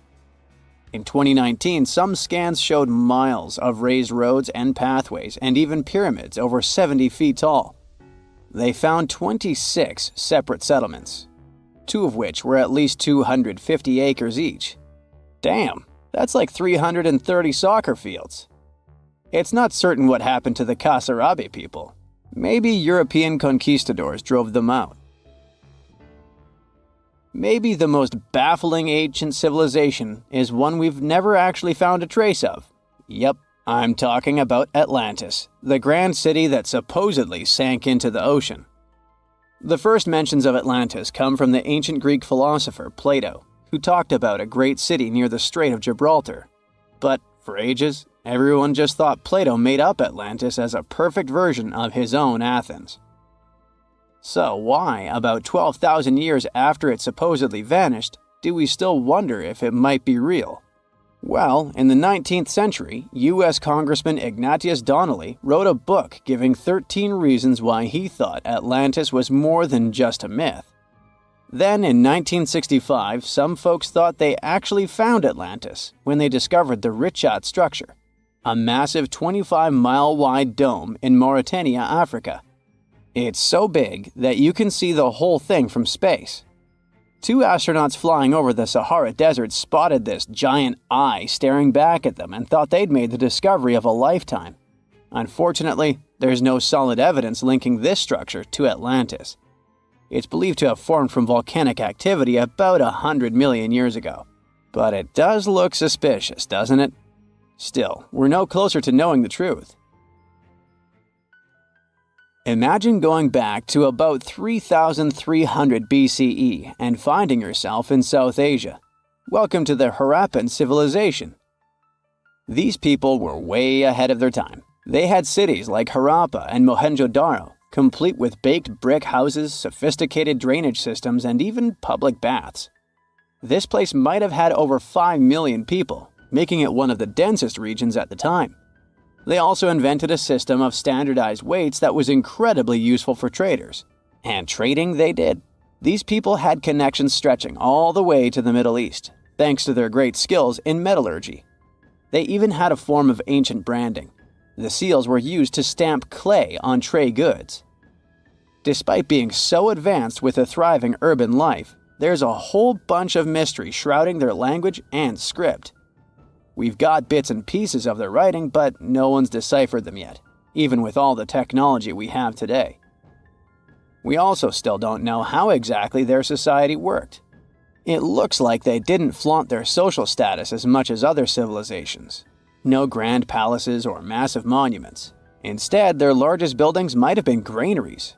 They sure were practical. Unfortunately, all good things must come to an end. Around 1800 BCE, this bustling civilization started to decline, possibly due to shifts in river patterns. As the environment changed, the Harappans packed up, moving towards more hospitable lands. Ever heard of the Minotaur? The beast with a bull's head and a man's body, hunting the bravest travelers in a massive maze. Well, this wasn't just any old tale. It was one of the most popular dramas of the ancient world. And it was inspired by this place, the island of Crete. The Minoans lived here during the Bronze Age. They had stunning palaces, amazing frescoes, and a culture so rich it still fascinates historians to this day. They built places like Knossos, which was so complex with its multi-story buildings and elaborate hallways that it might have inspired the whole labyrinth myth. Their engineering was so ahead of its time that even their drainage systems were more advanced than what many of us have today. Let me know in the comments which of these stories you find the most fascinating, and thanks for watching. Can you pronounce this name of the Aztec capital city? Yes, it's quite difficult to say in English and above my pay grade. Okay, it's Tenochtitlan. And Mayan cities are hard to pronounce too. Consider Jaxchilan. They must be part of the same language, right? Well, not really. The Aztecs and the Mayas were among the most famous Mesoamerican peoples. That's present-day Central America. But they didn't speak the same language, and they weren't even the same civilization. The two nations lived in different eras. The Aztecs dominated the region from the 14th to the 16th century. Back in Europe, this was near the end of the Middle Ages. The Mayas came before the Aztecs. Historians believe they started building city-states in the 3rd century. Their peak lasted until the 10th century. Now, this doesn't mean that the Mayas and the Aztecs didn't have contact with each other. But at the time this happened, the Mayas were on a decline, so the Aztecs traded more with their descendants than with real Mayan people. The two civilizations didn't even live in the same place. The Aztecs built their cities in the north of what is today Mexico. The Mayas lived to the south of them in the Yucatan Peninsula. Yes, that's also in Mexico nowadays. But the Mayas inhabited parts of modern-day Guatemala and Belize as well, and they spoke a number of languages. There's a whole Mayan language family they spoke, not just one language. Some of those languages have survived through today. Estimates show that there are 6 million indigenous Maya people groups spread across Central America. In Guatemala, there are 21 Maya languages recognized by the authorities. Further north, in Mexico, the number of official languages is 29. For the Aztecs, the situation is much simpler. They had a single language. It still has around 1.5 million native speakers, mostly in central Mexico. That's more than any other family of indigenous languages in the region. But is there a chance a speaker of Aztec languages can understand a speaker of the Maya language? Not by a long shot.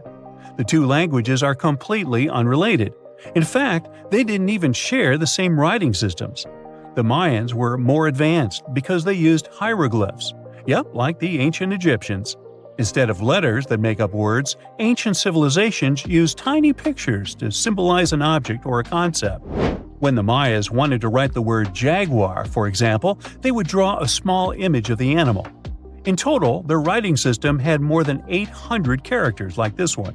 Way too complicated compared to the modern way we write down words. But the Aztecs were one step behind the Mayas. They used pictograms and ideograms. Simply put, these are elaborate drawings that mark an object, animal, or concept. Compared to Mayan hieroglyphs, they aren't simple symbols anyone can draw, but true masterpieces of visual art. Only highly skilled painters could draw them. I don't say write because, technically, the Aztecs didn't have a writing system. So you could say that the Mayas were more advanced when it came to language. After all, they had the only known fully developed language in the Americas before the arrival of Europeans. But in terms of culture and economy, the two societies weren't that much different. Neither of them used work animals for agriculture and transport. The main crop for both peoples? You guessed it, corn. What they called maize. Christopher Columbus was the first to transport corn back to the old continent in 1493. The Mayans also cultivated sunflower, vanilla, and cotton. The Aztecs produced chili, beans, and squashes. When it comes to meat, the Aztecs were happy to catch fish and shrimp. The Mayans penned turkey, just like we do with chicken today. The Aztec society consisted of nobles and commoners, all led by an emperor. The Mayas mostly lived in independent city kingdoms, ruled by a king and his royal household. There were no wheeled vehicles in these civilizations. Aztec merchants traveled across Mesoamerica carrying goods on their backs. Not the most comfortable mode of transportation, definitely. We shouldn't think of Aztec roads as the ones we have today. They were narrower because they saw only foot traffic. Mayas used a similar road system that also included canoes. They wouldn't travel far from the coast, though. They carved out these vessels from large tree trunks. An average Mayan canoe was 50 feet long. That's the length of a modern-day yacht. The goods these Mayas traded ranged from salt to pearls. They considered meat a luxury good, together with gold, copper, and turquoise. And can you guess the currency of Mayan merchants? Let me give you a hint. It wasn't metal and paper like it is today, but cocoa beans. They had a fixed market price, which made them the ideal payment option. The situation in modern societies is not much different. Around 2/3 of all countries have pegged their currency to the US dollar. For Mesoamericans, cocoa beans were their green banknotes. The Aztecs used the same exact currency, but with a twist. They had something called axe money.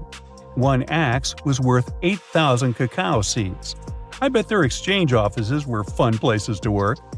When it comes to minerals, jade was highly esteemed in both cultures. The Mayas and the Aztecs made tools and ornaments from it. These peoples believed jade brought beauty and long life to the person who wore it. Their jade mines were located in present-day Guatemala. And remember that city from the beginning that we could hardly pronounce? The founding of the Aztec capital gives an insight into the belief system of the whole nation. According to legend, the Aztec deity told them to build a city in the place where an eagle sits on a cactus with a snake in its talons. They saw this happen on an island in a lake. This is where they built the city. If you want to find it on the map of Central America today, look for Mexico City. That's the site of an ancient Aztec capital. It even got its name from the ancient nation, because Mexica was an alternate name for the Aztecs. They constructed the city on small artificial islands. It was slightly bigger than the surface area of London Heathrow Airport. The Mayas didn't have a capital city as we know it today. Their civilization spanned across 40 cities. These settlements had a population of 5 to 50,000 inhabitants. Today, these sites could be classified in terms of size as small American towns. But the total number of Mayan cities is not final. Archaeologists keep discovering new ones deep in the jungle of the Yucatan Peninsula. Quite recently, researchers unearthed a new site in the southeast of Mexico. They found a number of stone columns and named the city after the Mayan word for it. Back in the day, the city was part of the central Maya lowlands. Today, this region is covered with thick jungle. The Maya abandoned their settlements in this area around the 8th and the 9th century. Historians still cannot agree on why this happened. Some claim overpopulation was the main issue. Others argue the trade routes collapsed, so Mayan cities couldn't flourish anymore. Whatever the case, northern Mayan cities lived on. The descendants of these peoples were there when the Europeans stumbled upon them several centuries later. The Aztecs were also present in today's Mexico at this time, but contact with a foreign culture didn't bring them much good. There was an outbreak of smallpox that sealed the Aztecs' fate. This doesn't mean that this American nation left the world stage forever, though. Every time we say words like avocado, chili, guacamole, chocolate, and coyote, we're actually reviving the Aztec language. These words are present in pretty much every language on the planet. Mayan words also entered modern English. Linguists argue that the word shark actually comes from a Mayan language. This is the word these ancient Mesoamerican people used for fish. Both ancient civilizations left behind pyramids, and they look very similar in style. The only hint that can help you differentiate between them is that there are way more Mayan ruins that still exist today. Finally, regarding maize, or corn as we call it, there's a story among the Maya descendants that their process of harvesting corn back then was called amazing. Get it? Maize? Corn? Okay, I made that up. You're not surprised, are you? Imagine a place that could literally start at one end, trek over 1,800 miles straight to the west, and still be stuck under that massive canopy. This place is like a haven for all sorts of crazy creatures, hosting around 10% of the world's species. It's always been seen as this wild, untouched paradise where humans haven't messed things up yet. You know, like a glimpse into how the world used to be before we spread like wildfire across every continent, causing chaos everywhere. I'm talking about the Amazon region. That massive jungle turns out to be hiding some seriously cool secrets. For centuries, people have been talking about these lost cities deep within the forest. We're talking about El Dorado, the legendary city of gold that had Spanish explorers going crazy, venturing into uncharted territory, never to return. And even in the 20th century, the adventurous Perry Fawcett went looking for the lost city of Z and disappeared into the jungle, leaving us all hanging. Scientists have actually found evidence that ancient cities did exist in the Amazon. But how did they find these hidden ruins in such a dense and remote forest? Well, they've got this awesome technology called LiDAR. Basically, they hopped into a helicopter and used light-based remote sensing to digitally strip away the canopy and reveal the ancient ruins of a massive urban settlement around Llanos de Mojos in the Bolivian Amazon. The place was once home to the Casarabi culture, which thrived from 500 to 1400 CE. They had these incredible urban centers with huge platform and pyramid structures. They even had raised causeways connecting different suburban-like settlements spread across miles and miles of land. These guys were seriously ahead of their time, and they had an epic water control and distribution system with reservoirs and canals. So yeah, the Amazon rainforest wasn't just some untouched wilderness. It was actually heavily populated and even urbanized for centuries before recorded history of the region began. But the thing is, a bunch of people turned a blind eye to the fact that there were actually some pretty cool architectural sites lurking around here that totally deserve some exploring. Scientists predict that in the next 10 to 20 years, we're going to uncover a ton of these cities, and some might even be bigger than the ones we're talking about here. Michael Heckenberger, an anthropologist with the University of Florida, points out that we've seen some similar settlement features, like moats and causeways, in other parts of the ancient Amazon. This new research reveals something totally mind-blowing. Past examples of urbanism in the Amazon were more like groups of villages connected together, not quite what we'd call urban. You see, they were missing those fancy larger centers with their grand architecture and stuff. But guess what? Llanos de Mojos has got them. This place is the real deal when it comes to a fully urbanized Amazonian landscape. So, in the Llanos de Mojos region, a bunch of ancient settlements have been found. These were home to the Kasarabi people, who were all about hunting, fishing, and farming maize. We're talking about hundreds of sites, spread across 1,700 square miles. But these sites were so remote and hidden in the tropical forest that it was like trying to find a proverbial needle in a haystack. A team of archaeologists weren't going to let that stop them, though. They decided to take to the skies and use some fancy LiDAR mapping technology. Just imagine an aircraft flying over the area, shooting out a bunch of infrared beams. These beams hit the ground and bounce back, giving us the distance to different objects. It's like creating a super detailed map from above. Using computer software, these genius scientists were able to strip away the trees from the images, revealing the Earth's surface and all the ancient archaeological goodies hidden beneath. And boy, did they strike gold. They found a whopping 26 unique sites, including 11 that nobody even knew existed before. So what about these 26 super cool sites? Among them, we've got Landavar and Kotoka, which are like these huge urban centers. And get this, we already knew they existed, but the new maps revealed they cover 1.5 and 1/2 square miles respectively. These centers are surrounded by moat and rampart fortifications, like something out of a medieval castle, and they've got all sorts of crazy stuff inside. We're talking artificial terraces, massive earthen platform buildings, and pyramids that reach over 70 feet tall. All these epic buildings are actually facing the north-northwest. It's like they were trying to align themselves with the cosmos or something. This kind of cosmic worldview can be found in other ancient sites in the Amazon too. Now, let's take a bird's-eye view and strip away all those pesky trees. We can see these two centers in all their glory, and they're actually connected to a whole network of settlements through a bunch of causeways. Picture it like spokes on a wheel, stretching out for miles. Canals also stretch out from these main centers and connect to rivers and Laguna San Jose. It's like they had their own water delivery system going on. These ancient guys totally reshaped the whole landscape with their crazy cosmology. The only bummer is that their impressive architecture was made from mud brick. While it looked amazing back then, it just wasn't as durable as the limestone used by the Maya. What happened to the Kasarabi and their settlements is still a big mystery. But based on dating at the sites, it looked like they disappeared around 1400 CE, way before Europeans arrived in the Amazon. One theory is that a massive drought hit the region and messed everything up. The researchers found these massive water reservoirs at various sites, which is pretty interesting, considering how rainy the Amazon is known to be. Who knows if they were for drinking water or farming fish and turtles?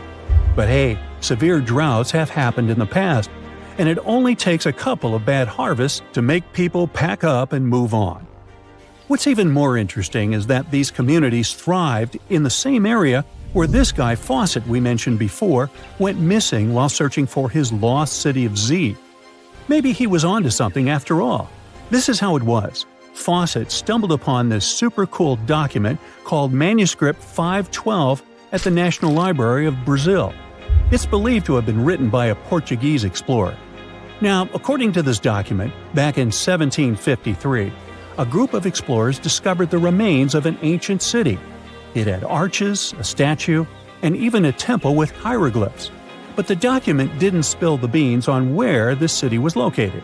So Fawcett got all hyped up about finding this city and made it his secondary mission after his main goal of finding something called Z. At one point, he had to come back to Britain to run some errands, but in 1920 he decided to give it another shot. Fawcett went on a personal expedition to find the city, but it was unsuccessful. 5 years later, Fawcett, his son Jack, and their buddy Raleigh Rimmel disappeared in the Mato Grosso jungle. Some researchers think that Fawcett might have been influenced by info he got from indigenous folks about this place called Cahokia. Turns out Cahokia was discovered by Westerners in 1925, and it had the ruins of 20 towns and villages. Up to 50,000 people might have lived there. And get this, the discovery of other earthworks in southern Amazonia totally supports Fawcett's theory. In 2005, an American journalist wrote an article about Fawcett's crazy expeditions and discoveries. He called it The Lost City of Z. Catchy, right? Well, in 2009, he turned that article into a book with the same name. And in 2016, the super talented writer-director James Gray made it into a movie. Now, here's where things get a bit sad. The Amazon region is changing rapidly. Farming, ranching, and energy production are changing this incredible place. And guess what? Those untouched areas with ancient relics won't stay untouched for long. It's a race against time to document and preserve what's left of our past before it's lost forever. Mirror check. You've got your beige parka on, your chisel is packed, and your overnight plane ride to Saudi Arabia is booked. You know what this means, right? Unfortunately, you weren't cast in the remake of Dune. It just means that you're ready to go explore the world's largest desert areas in the hopes of uncovering prehistoric secrets about our ancestors. Let's get one thing straight. If you ever thought that deserts were empty spaces, think again. They might be filled with sand as far as the eye can see, but they also hold a lot of history, because before humans settled down in cities and towns, we were nomadic people, and we traveled all around the globe looking for food, water, and shelter. So we had to come up with some interesting stuff to survive. Like this thing that was found in the desert of Saudi Arabia. Do you have any idea what this could have been? Over many years, scientists have discussed the origins and use of huge structures such as these ones. It seems our Neolithic ancestors were way smarter than we gave them credit for. They didn't spend all their hours around the fire carving weapons out of stone. No, they were also practicing their architectural skills. These huge stone structures are called desert kites, because if you look at them from a distance, well, they sort of look like kites. Archaeologists have arrived at the consensus that these kites were used to lure animals in. This way, it would make it easier for our ancestors to guarantee their week's food. But that's not all. Take a look at these monolithic structures right here. They show us that our ancestors probably drew on rocks, the blueprint of what they were going to build on the ground. Just like modern-day architects, desert kites could be miles long, so they drew out a plan before actually building them. The most surprising feature of all is that these kites were built even before things such as Stonehenge. We're talking around 7,000 to 9,000 years ago. Over the last decade, scientists have been able to identify over 6,000 desert kites spread across the Middle East and West and Central Asia. If you don't think this huge, try building something this large without the help of any drones. It looks like a pretty difficult feat to me. And apparently, Saudi Arabia's desert is filled with more amazing things. Scientists have found mysterious stone structures that are older than the pyramids of Giza in Egypt. So of course, you can't wait to go check that out. Can we all agree that carrying around heavy rocks to build a pyramid without the help of modern technology sounds absurd? I mean, how on earth did they do it? Now imagine turning back the clock about 2,000 years into the past and finding humans that built similar gigantic structures in isolated areas. Take a look at these so-called mustadels. They are rectangular structures built from piled-up stones, found over 77,000 square miles. Some archaeologists believe that these monuments were used for ritualistic purposes, maybe processions of some kind, where people would walk from one end of the plateau to the other. I'd be down for that. Now let's move on to another deserted area. We're entering the world-famous Sahara Desert landscape. Isn't it beautiful? Here, you're about to unravel an ancient mystery, something that took years for researchers to solve. Fun fact, the Sahara Desert is the world's largest hot desert. It spans over 3 million square miles, which would be like putting 1,000 times the country of Hawaii next to each other. We say it's the largest hot desert because the world's largest desert area is Antarctica. But we all know temperatures over there are freezing, not the typical image of when we think of a desert. Deep into the desert, near the Algerian town of Fogarat et Zua, something strange was found. For decades, these tiny dots appeared on images of Google Earth, but nobody could explain what they were. Some scientists were sure that these circles are the result of oil activity in the region. Others guessed that these were ancient fogaras or ancient water wells. There are dozens of them, stretching for miles and miles in a straight line. The strange thing is that they are always far away from any town, road, or human activity in general. So what was or is their purpose? If you had to take a guess, what would you say? Remember we talked about how our ancestors had to be creative in order to survive in the desert? Let's try to walk in their shoes for a minute. Imagine you're a nomadic hunter-gatherer living in a desert area. You spend your days basking in the hot sun, trying to count all the grains of sand around you. But you also need to eat and drink water. But how on earth do you get water in a desert? Sure, you can hope to keep running into oasis every week or so, but that seems a bit risky, doesn't it? That's why North African people invented the so-called fogaras. The fogaras are a 2,500-year-old irrigation system. Locals would dig deep wells in elevated areas, wells deep enough to tap into underground water. Then, they would dig parallel shafts at regular distances. This way, the water would flow from the main well down into all the shafts and irrigate entire areas. Travelers could stop by the shafts and quench their thirst. They could also raise livestock and tend to crops. Pretty clever, huh? As much as these holes did look like fogaras, a little bit of research would show you that they're not. You see, these shafts were built in a line, and not in a circular shape like the ones we're looking at now. So maybe it has something to do with the second option? Maybe these desert holes were related to oil activity in the region? Let's have a look at the holes up close and personal. From Google Earth, they don't seem that big, but in real life, they are huge craters. The tip to uncovering what they are is hidden beneath the sand.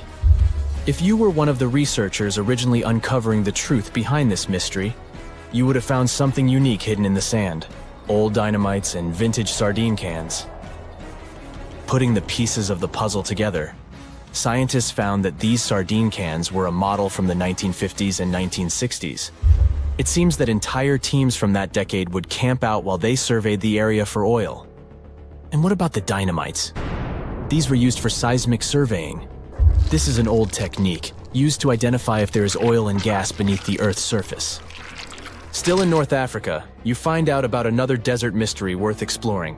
Near the city of Tiaret, southwest of Algeria's capital, one runs into 13 peculiar monuments. These structures are also called jedars, and yes, I am aware of how much that may sound like a Star Wars reference. They are pyramid-like in their shapes, and as far as scientists know, they were used as final resting places for the people who lived in the region. Can you guess who these were? Most likely the Berber nomads. And since we're talking about ancient stuff, they were probably built between the 4th and 7th centuries CE. Once scientists began to explore the insides of these monuments, they found they were pretty big inside. They found large underground vaults, chambers, and labyrinth-like corridors that gave way to over 20 compartments. It could take you up to 2 hours to walk around in them, and apparently our ancestors also used its walls to depict images of animals and hunting scenes. There's no definite proof of what these jedars were used for, though. This is so neat, huh? I'm sure that our world's desert is filled with many more mysterious things for us to unravel. I guess I'll see you next time so that we can continue our explorations. Before we get into the reason why and how there are pyramids all around the world, let's talk about some of the examples. I'll start with the Pyramid of the Sun in Mexico. These folks really knew how to build a city. Their well-planned urban center spanned over 7 square miles and boasted several pyramids. But the Pyramid of the Sun is the most impressive. This giant pyramid was built way back in 100 CE and is one of the biggest structures of its kind in the whole Western Hemisphere. It's so big that it's 216 feet high above the ground. If you ever find yourself in this ancient city, you won't be able to miss the Pyramid of the Sun. It's right there on the east side of the Avenue of the Dead, the city's main north-south street. To build this incredible pyramid, around 1 million cubic yards of material were used, including a special kind of red volcanic rock called hued tezontle. Impressive, huh? We don't know too much about the people who built the Pyramid of the Sun or its purpose. But archaeologists believe there was once a temple on top of it. When explorers went below the pyramid in the 1970s, they found a bunch of cool tunnels and chambers. In 2011, they even found a secret stash of clay pots, obsidian pieces, animal bones, human figurines, and a mask. Who knows what other secrets the pyramid is hiding? If you decide to see this one, you must climb the pyramid using the 248 uneven steps on the west side. Watch your step. Sudan got some pyramids too. Nubian pyramids aren't as big as the ones in Egypt, but they still got around 200 of them. These ancient pyramids have been home to the tombs of the pharaohs of the Meroitic kingdom for almost 1,000 years, who ruled Egypt from Nubia to the Mediterranean Sea. The pyramids at Meroe were constructed using granite and reddish sandstone. Oh, and did you know that Sudan has more ancient pyramids than Egypt? The Kushite pyramids depict the indigenous architecture and burial traditions of Nubia's Napata and Meroe kingdoms, which ancient Egypt influenced. Meroe, the burial site of over 40 queens and kings, is the most extensive Nubian pyramid site. The tomb walls depict mummified royals bedecked in jewelry, their wooden caskets containing bows, quivers of arrows, and other artifacts pointing to the Meroitic relationship and trade with Egyptian and Greek civilizations. So if you're looking for some ancient tombs to explore, you may consider skipping the crowds in Egypt and heading on down to Sudan. Let's fly to Iraq to see some more pyramids. Ziggurats have fancy receding layers and tiered temples. Instead of a smooth exterior, it has tiers like a cake. Perfect for all the important work and rituals that went on inside. You can find these towering structures scattered throughout Iraq and Iran, and they're a real testament to the power and skills of the people who built them.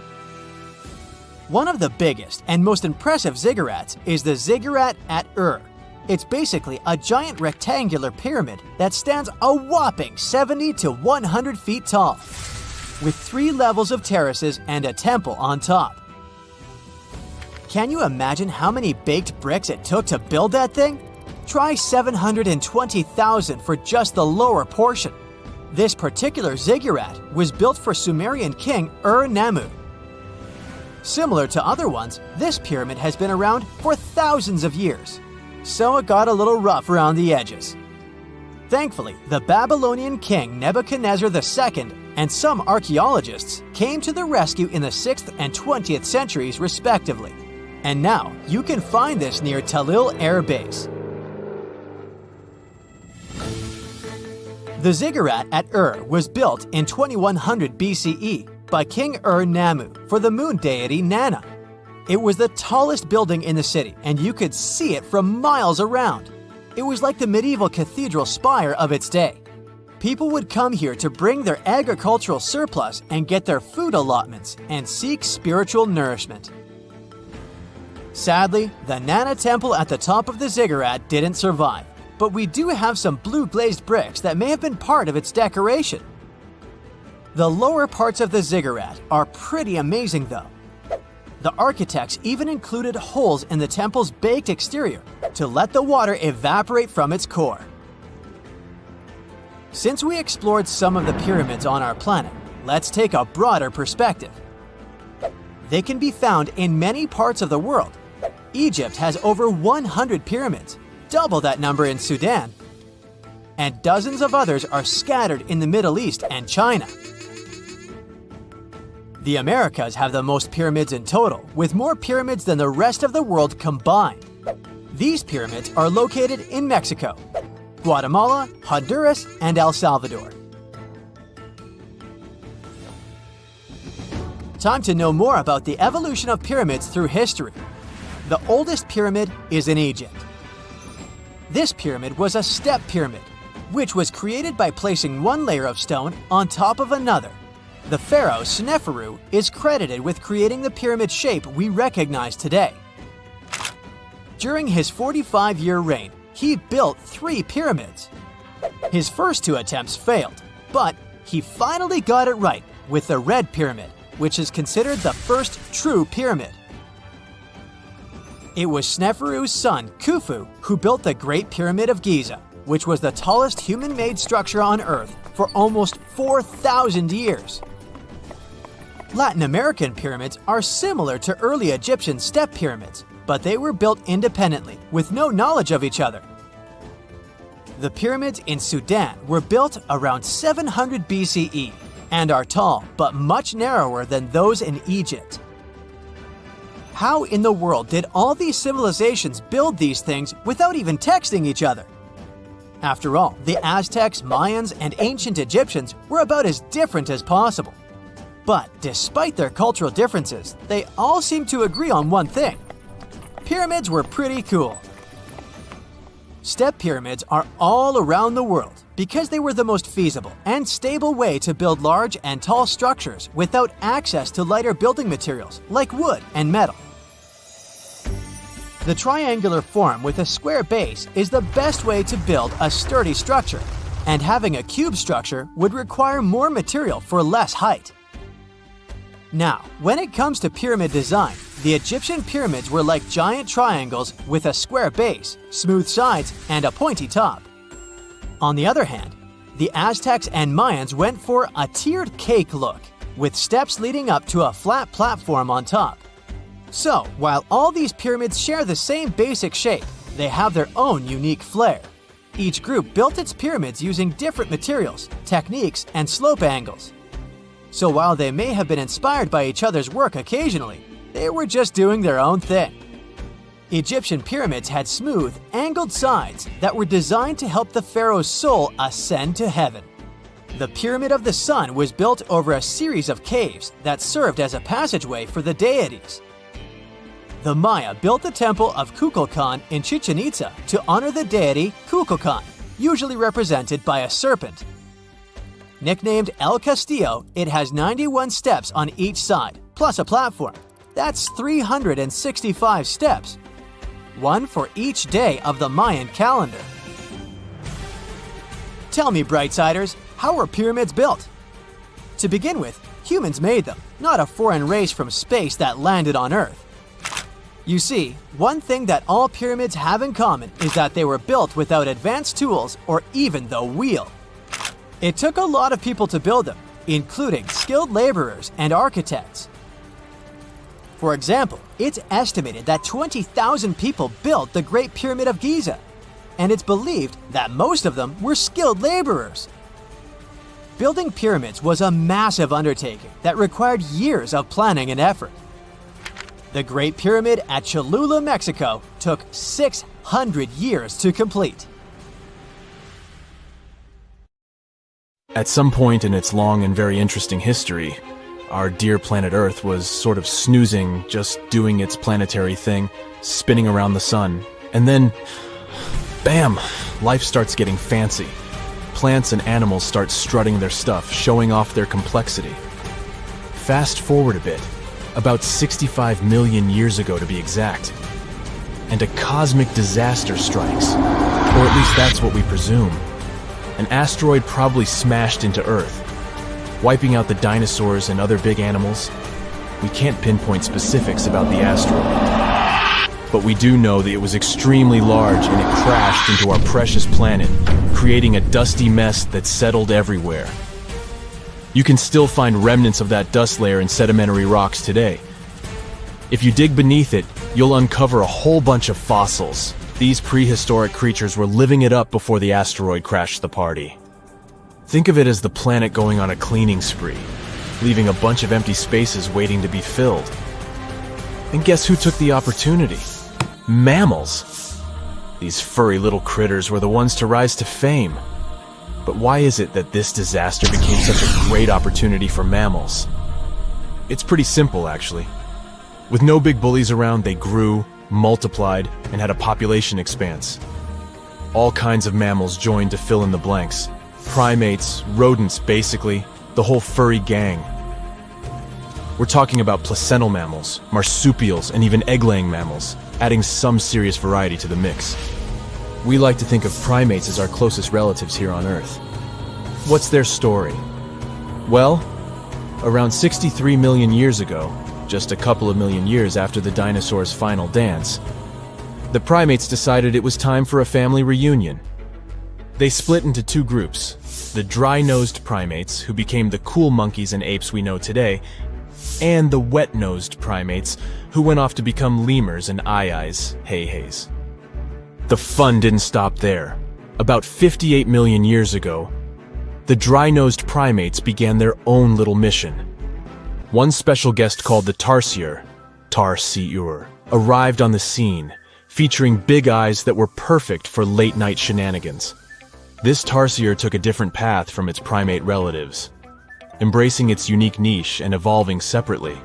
To this day, the tarsier is the only primate that feeds exclusively on meat.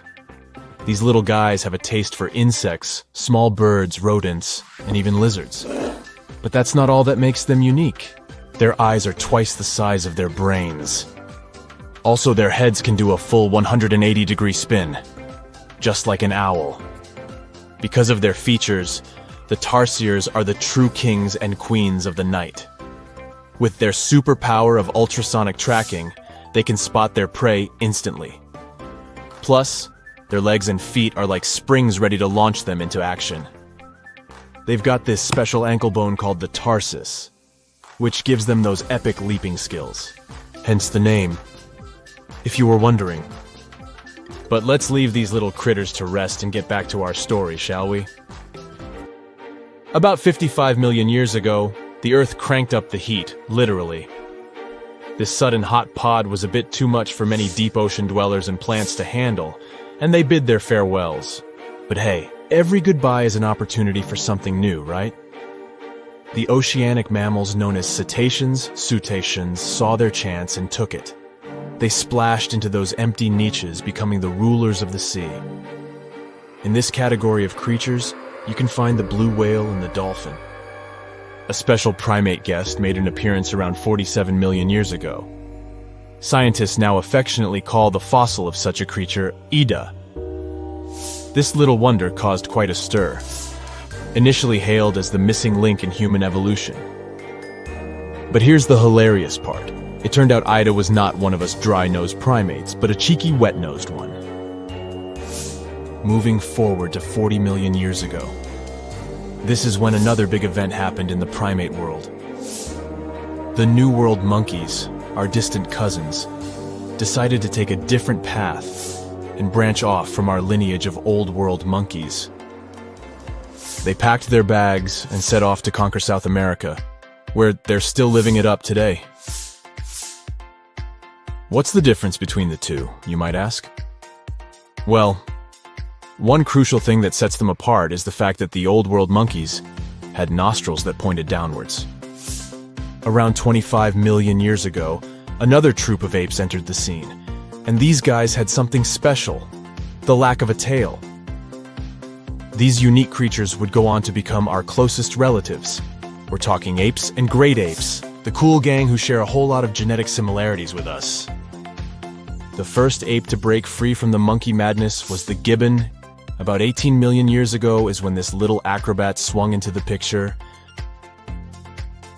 A few million years later, the great apes made their grand entrance too. Orangutans were the pioneers, venturing into the wilds of southern Asia. We're getting closer and closer to the present. It was 7 million years ago when the great apes took a major fork in the evolutionary road. One path led to our ancestors, the future Homo sapiens. and the other path led to chimpanzees and bonobos. These two primate branches remained united for a few million years before finally going their separate ways. 5.6 million years ago, a game-changing ape, called Ardipithecus, made its way into our evolutionary history. It had a special talent, bipedalism. That's right, this was one of the first apes to walk on 2 feet, probably making its primate buddies raise an eyebrow or two. The real showstoppers, however, arrived around 4 million years ago, the Australopithecus crew. These were the earliest members of the Hominina hominina subtribe, our tribe. What made them so special? Well, probably the fact that they brought some serious tools to the game. Stone tools, to be precise. It seems that at some point in their evolution, these clever primates started using stones to make their lives easier. Now here comes a crucial turning point in our story. About 2 million years ago, our ancestors faced a food shortage. Survival of the fittest was the name of the game, and 2 strategies emerged. Group 1 went for stronger jaws, allowing them to chomp on tough foods like nuts. Group 2 had a different idea. They opted for weaker jaws, but bigger brains. They wanted access to a wider range of food options. Obviously, the bigger-brained group took the prize. And here's where our gang comes into play. Around 2.5 million years ago, a type of primate also known as handyman made its mark on history. These clever beings had larger brains and knew how to put those neurons to good use. About 1.9 million years ago, a new star emerged, Homo erectus. These creatures not only walked upright, but also had brains that were almost twice the size of the handyman's. They took the world by surprise, becoming the first of our direct ancestors to venture out of the African continent. They even knew how to tame fire. Approximately 700,000 years ago, the world witnessed a culinary revolution. The earliest evidence of cooking appeared. And around 500,000 years ago, our ancestors decided it was time to become a bit more fashionable, donning the first evidence of clothing. Our very own species came to be just 300,000 years ago. Told you we were late to the party. But the world was never the same after the appearance of Homo sapiens, the anatomically modern humans. Alongside our other relatives, we emerged, ready to conquer the world with our innovative minds and complex societies. The exact path of our evolution remains a bit of a mystery. But what we do know for sure is that Neanderthals joined the party around at some point too. As Homo sapiens flourished, so did our capacity for language. Modern speech is believed to have emerged almost hand in hand with our species. We started expressing ourselves, sharing stories, and shaping the world with our words. So, there you have it. It took 13.8 billion years of cosmic history for humans to make their entrance. Think about it. 99.998% of the time since the Big Bang, we weren't even around. Our species, Homo sapiens, is the toddler of the Earth's family, existing for just the tiniest fraction of the universe's timeline. Yet, in this blink of an eye, we've managed to unravel the entire story that led to our existence. The story won't end with us. It's an ongoing saga, still being written with every passing moment. It's like archaeology woke up recently and decided to spice up the news with its history-changing discoveries. From unearthing dinosaur fossils in peaceful Iowa to translating bad news from ancient Babylonian texts, history is revealing its secrets like never before. When Mount Vesuvius erupted in 79 CE, it froze the town in time. Some of the most famous discoveries were heartbreaking, like a mother wearing a golden bracelet, holding her child, or 2 sisters hugging in fear. At least that's what scientists thought. In 2024, advanced DNA tests shattered these long-held beliefs. The mother from the House of the Golden Bracelet was actually a man wearing a fancy 30-carat bracelet, and the child wasn't even related to him. As for the 2 sisters, DNA revealed one was actually a man, while the other remains a mystery. Some speculate they were lovers, but the truth is still buried in time. Speaking of rewriting history, another shocking revelation comes from ancient Babylon. Recently, archaeologists translated 4,000-year-old texts that turned out to be heralds of terrible news. These specific texts that were translated are believed to be from Sippar, a city near the Euphrates River in modern Iraq. They talked about lunar eclipses, which is when the Earth's shadow blocks the moon, and for ancient Babylonians, these were warnings. Eclipses could mean everything from floods and famines to chaos in the kingdom. But here's the interesting twist. Babylonians also came up with clever ways to cancel these bad omens, like calling in priests to perform rituals, or consulting oracles for advice. These ancient astrologers took their job seriously, since it wasn't just about stargazing, it was about keeping the kingdom safe. Augustus was the first Roman emperor, so we can say he was a big deal. Archaeologists have already found ruins of the villas where he partied, but now they think they've found his final resting place. In a place near Naples, they found an old structure buried under a villa. They found the equivalent of a modern heating system, something that was probably used to draw warm baths. They also found shelves filled with ancient jars, suggesting the site later became a temple. They're still not sure this was Augustus's last home, but if confirmed, this would be a big deal for world history. While ancient Rome is surprising us, the famous Nazca lines in Peru are also revealing hidden details. These massive geoglyphs, created thousands of years ago, have only been partially studied, until now. Scientists trained artificial intelligence to help them scan 243 miles of terrain. With AI's help, they identified over 300 new motifs, including llamas, stick figure people, and strange heads. The algorithm, originally developed to decode charred scrolls from Mount Vesuvius, has doubled the number of known glyphs. The past is getting a serious digital upgrade. Meanwhile, in Bulgaria, archaeologists made a surprising discovery in a place few would expect: a sewer. In 2024, researchers unearthed a nearly intact 6.8-foot-tall marble statue of Hermes, the Greek god of travelers and trade, hidden beneath layers of soil. Experts believe it was placed there for safekeeping after an earthquake in 383 CE damaged the city's infrastructure.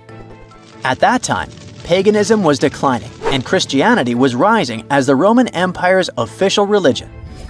Many pagan idols were being destroyed, but it seems some locals secretly preserved their deities by hiding them underground. Searching the bottom of the River Thames is probably worse than looking under your bed. The riverbed collects all kinds of discarded treasures, including a legendary typeface. In the early 1900s, two men created the Doves typeface for printing books, but after a bitter falling out, one of them threw every single metal letter into the river. A century later, in 2014, a designer trying to revive the typeface began searching for the lost letters. In just 20 minutes, he started finding them. With the help of divers, more were uncovered, and today, some of the lost letters are on display in a museum. Not much goes on in Iowa, which is why finding a huge 13,000-year-old mastodon skeleton made headlines. In 2022, a researcher received a photo of a massive femur believed to belong to a prehistoric animal. It took 2 years to secure funding for excavation, but in 2024, archaeologists finally dug in. After 12 days of work, they uncovered a well-preserved mastodon skull, the first ever found in a Midwestern state. This discovery would make Indiana Jones jealous, especially since it happened in Petra, the ancient Jordanian city featured in one of the movies. Archaeologists uncovered a 2,000-year-old chamber beneath Petra's treasury, containing at least 12 skeletons, along with iron and bronze artifacts. The chamber, built by the Nabateans, sheds new light on their afterlife practices, which remain largely mysterious. One of the most intriguing finds was a ceramic chalice clutched by one of the skeletons. Back in Peru, archaeologists made a groundbreaking discovery that turned Peruvian history upside down: a female ruler. At the 1,600-year-old site of Pañamarca, scientists uncovered a throne room decorated with colorful murals. These murals depict women spinning and weaving, men carrying a crown, and even a crowned woman speaking to a birdman. The discovery suggests that Moche women weren't just spiritual leaders, but rather had real political power too. Tiny houses are mainly a modern thing, but archaeologists think they found one in ancient Pompeii. Unlike traditional Roman homes, which had grand atriums for entertaining guests, this house had none. But what it lacked in size, it made up for in artistry. Inside, scientists found a painted altar decorated with birds of prey, sparrows, snakes, and plants. The altar held ceremonial items like a lamp and an incense burner, still holding traces of fragrant herbs. In 2021, researchers scanning the Baltic Sea found a massive stone wall hidden beneath the waves. The Blinker Wall, stretching over 1.5 miles, could be Europe's oldest man-made structure. Sitting 68 feet below the surface, it's built from around 1,400 small stones placed between 300 giant boulders, some weighing up to 142 tons. Dating back over 10,000 years, the Blinker Wall predates Stonehenge and France's Karnak stones, meaning it was likely built when the area was dry land. Scientists believe it may have been a reindeer hunting tool, guiding animals into a lake where hunters could strike. Oh, and then there's the granite slab that was found in Egypt's Abydos area. At first, it was thought to belong to two important people from ancient Egypt, but a recent discovery showed it was actually part of the sarcophagus of Pharaoh Ramses II, one of the most famous Egyptian rulers. A researcher found a special engraving on the slab that had Ramses II's name on it. Ramses ruled Egypt a long time ago, and after he died, his tomb was looted, so his body and belongings were moved around a few times. This new discovery shows that after Ramses' tomb was robbed, some of his things were used again. The finding also teaches us that ancient Egyptian tombs were often looted, and the things in them were reused. Recently, something unexpected happened during a dig in Norton Disney, back in England. While searching for ancient coins and brooches, a volunteer from the Norton Disney History and Archaeology group stumbled upon a mysterious Roman dodecahedron. This small hollow object, made of copper alloy with 12 pentagonal sides, was buried for 1,700 years, but was surprisingly well preserved. Though over 30 of these strange objects have been found in the UK, no one knows for sure what they were used for. Some think they might have been measuring tools or calendars, while others believe they were used for rituals. The Norton Disney Group thinks these dodecahedra were likely symbols for religious ceremonies, as many show no signs of wear from daily use. Now, let's assume that another species, whether humanoid or dolphin-like, could have existed millions of years ago. How do we find their traces? There was a Doctor Who episode about a non-human industrial civilization on Earth that existed long before us. These reptiles, called Silurians, were forced deep underground by a catastrophic rise of temperatures on Earth, and there they thrived for centuries. That inspired scientists to create the so-called Silurian hypothesis. If there was an advanced civilization before us, we should find their traces somewhere. Well, let's try. Climatologist Gavin Schmidt and astrophysicist Adam Frank decided to dive into this themselves. Like us, any technologically advanced civilization would be hungry for energy, so they looked for global effects that would leave a widespread mark. For example, hints of large-scale industrial processes, like plants and factories, and their leftovers. Then comes the question of how long these civilizations would last. If they existed for a long time, we should look for long-lasting signs, like residues from burning fossil fuels, mass extinctions, synthetic chemicals not found in nature, and even traces of nuclear fission. Basically, we should search for the same kinds of things that humans are currently leaving behind as evidence of our activities. Unfortunately, this evidence isn't that easy to find. Let's imagine an unsettling scenario if humanity suddenly disappeared. Even though it seems like we've left a lot of changes on our planet, the future civilization millions of years from now would struggle to find any remnants of our existence. Why? Well, our planet has existed for 4.5 billion years. Complex life on Earth has existed for more than 400 million years. Compared to that, our industrial period only lasted around 300 years, and we haven't left any significant traces. Our record of Earth's history is full of gaps, especially the further back you look. The fossil record captures only some things, being very selective and incomplete. On average, one fossil emerges every 10,000 years, and dinosaur footprints are even rarer. Mountains rise, oceans change, and plate tectonics can easily wipe out evidence of entire civilizations. After a couple of million years, chances are any physical signs of a civilization would disappear. In order to find at least something, we have to look for things like odd sediment patterns or unusual isotopic ratios. Also, fossils mostly form in water, leaving us in the dark about creatures on land or in the jungles.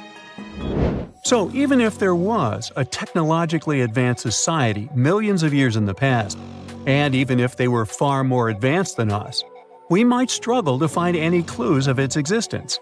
Frank and Schmidt try to understand how we could ever hope to spot signs of them. Discovering actual cities would be the ultimate proof of a Silurian-style civilization on Earth. But Adam Frank isn't too optimistic. Even now, our cities cover less than 3% of the surface, making it easy to miss ancient city ruins. Whether a city survives over tens of millions of years depends on whether the land around it is sinking, getting locked into a rock, or rising, getting worn away by rain and wind. So places like the French Quarter in New Orleans might have a better shot of making it into the geologic record than, say, Haight-Ashbury in San Francisco. When it comes to finding artifacts, the odds are pretty slim as well. No prehistoric iPhone would survive millions of years, fancy glass or not. Finding their fossilized remnants might be a bit more promising, but it's still tricky. Considering modern humans have only been around for about 100,000 years, it's quite possible that we might overlook any traces of an earlier advanced species. There is one thing, though.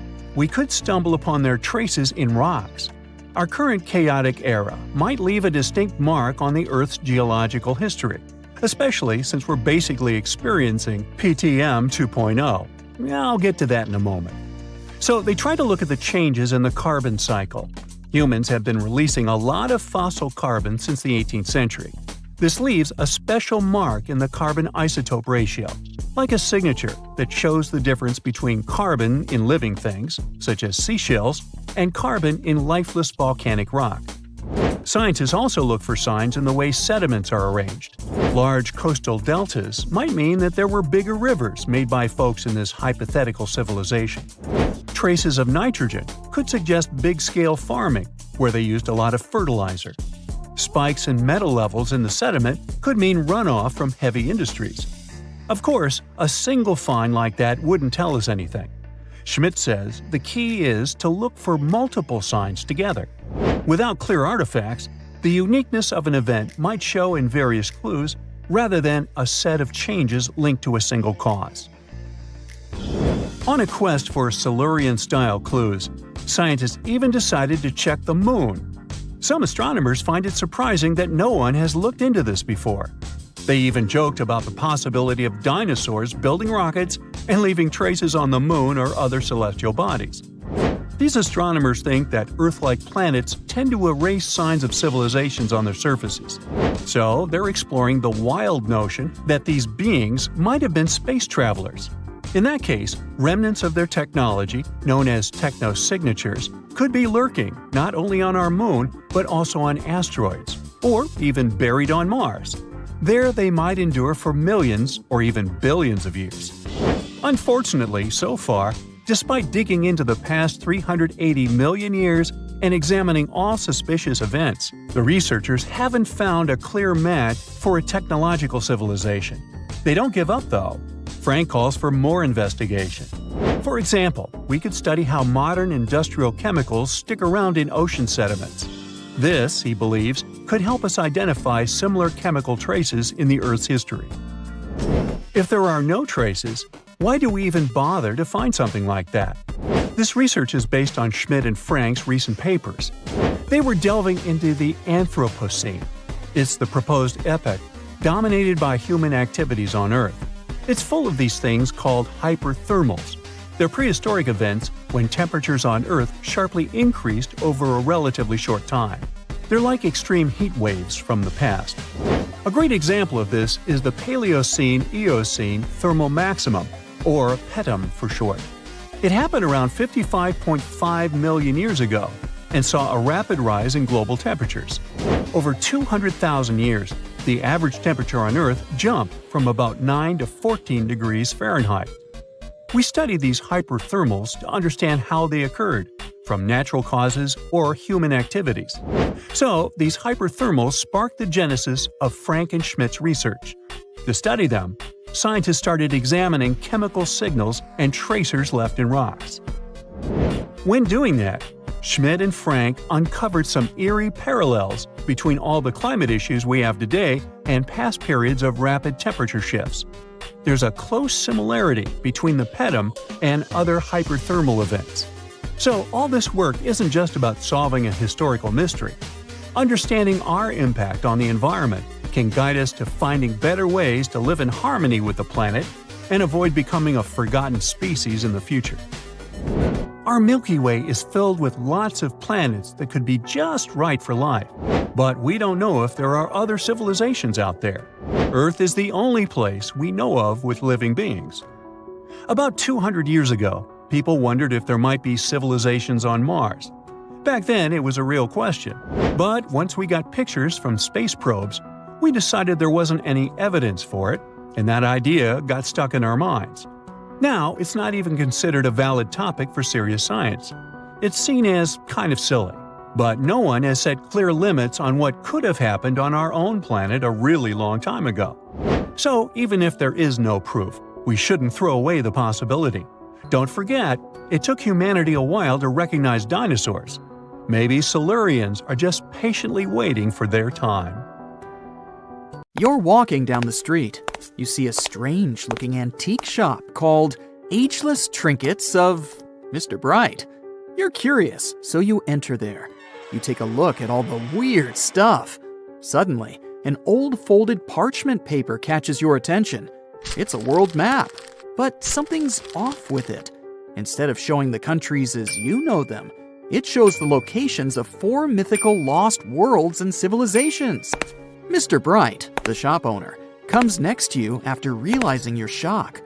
This map won't let you find these places or anything, but I can explain to you the legends behind them if you want, he says.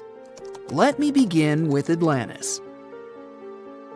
You might know it as Aquaman's underwater kingdom, but Atlantis, the fictional island, was actually first introduced in 2 of Plato's works. According to him, Atlantis was a highly advanced civilization that existed about 9,000 years before his own time, and its story had been passed down by poets, authors, and others. He wrote about Atlantis and its citizens to give a moral lesson and to teach about the dangers of arrogance, as well as the eventual downfall of those who are after too much power. In his dialogues, Plato stated that Atlantis was a great and powerful empire that was respected in all parts of the world. It was founded by beings who were half deities and half human, and became a great naval power after a while. Being an island filled with gold, silver, and other precious metals certainly helped their case. But besides that, it was also known for its breathtaking architecture and state-of-the-art technology, as well as its countless rare and exotic wild animals. Atlanteans were proud of their great achievements and the perfection of their civilization, but their excessive pride was going to bring their downfall. They believed they were so superior that they could gain control over any nation. This led them to launch a series of invasions. They conquered many of the Mediterranean lands, but when it was time to enter Athens, Athenians pushed back with an extraordinary force, so the Atlanteans were finally defeated. Plato stated that deities then got angry at Atlanteans because of how wicked, greedy, and immoral they became. So they punished them by sending earthquakes, which caused Atlantis to sink beneath the sea. Although the earliest written records of Atlantis were Plato's works, some people still believed his story to be based on truth and tried to identify the island of Atlantis with actual countries. Some people suggested it may have been located in the Mediterranean Sea, near the coast of Spain or Italy. Others thought it may have been located in the Caribbean, off the coast of Central or South America, but there was no solid evidence to support any of these claims. One theory, in particular, seemed more plausible than the others, though. Located in the Aegean Sea, the island of Santorini was the home of a highly advanced Minoan society. However, due to a huge volcanic eruption, it was destroyed about 3,600 years ago, causing the Minoan civilization to suddenly disappear. These similarities between the fictional Atlanteans and the historical Minoans made Santorini a good candidate for the speculations. Yet again, there were still major flaws with it, such as how the time when Plato said Atlantis was destroyed doesn't coincide with the time of Santorini's eruption. So Atlantis still continues to be regarded as nothing more than a popular legend in the scientific world. Now, let's move toward the northeast direction on the map, Mr. Bright says. According to Celtic Breton mythology, there once was a magnificent city called Ys, also known as Caris, that towered over Douarnenez Bay in France's Brittany region. It was the most wealthy city in the entire Atlantic. It was especially famous for its beautiful gardens and buildings, and its citizens were all living comfortably and happily there. Dahut, who was King Gradlon's daughter in Breton legends and literature, had a deep love for the sea. She begged her father to build a city at the edge of the sea, and that is how the city of Ys was established. Little did she know that she would be the one responsible for the destruction of her father's beloved gift. You see, since the city was surrounded by the sea, it needed to be protected by a dike equipped with floodgates, and these gates could only be opened at low tide. And the only one who had the keys to these gates was the king himself. One day, a handsome red knight arrived at the city, but couldn't pass the gates. Dahut was so taken by him that she wanted to let him in. She knew that her father was the keeper of the only key to the city, so she sneaked into his room and stole it from him.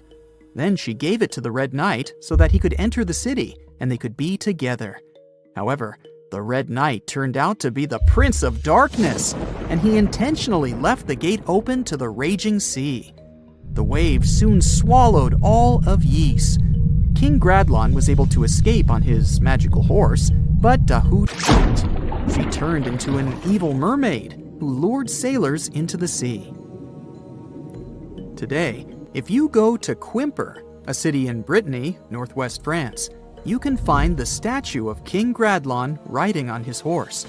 Although the city of Ys is a legend, Brittany coast locals believe that on the days when the waters are calm, you can still hear the tolls of the city bells deep under the sea, if you listen carefully. Mr. Bright then points at the Indian Ocean on the map and says, "Now, have you heard about Lemuria?"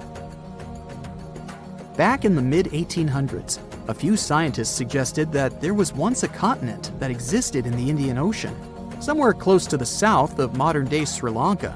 The first one to popularize this theory was the British lawyer and zoologist Philip Lutley Sclater.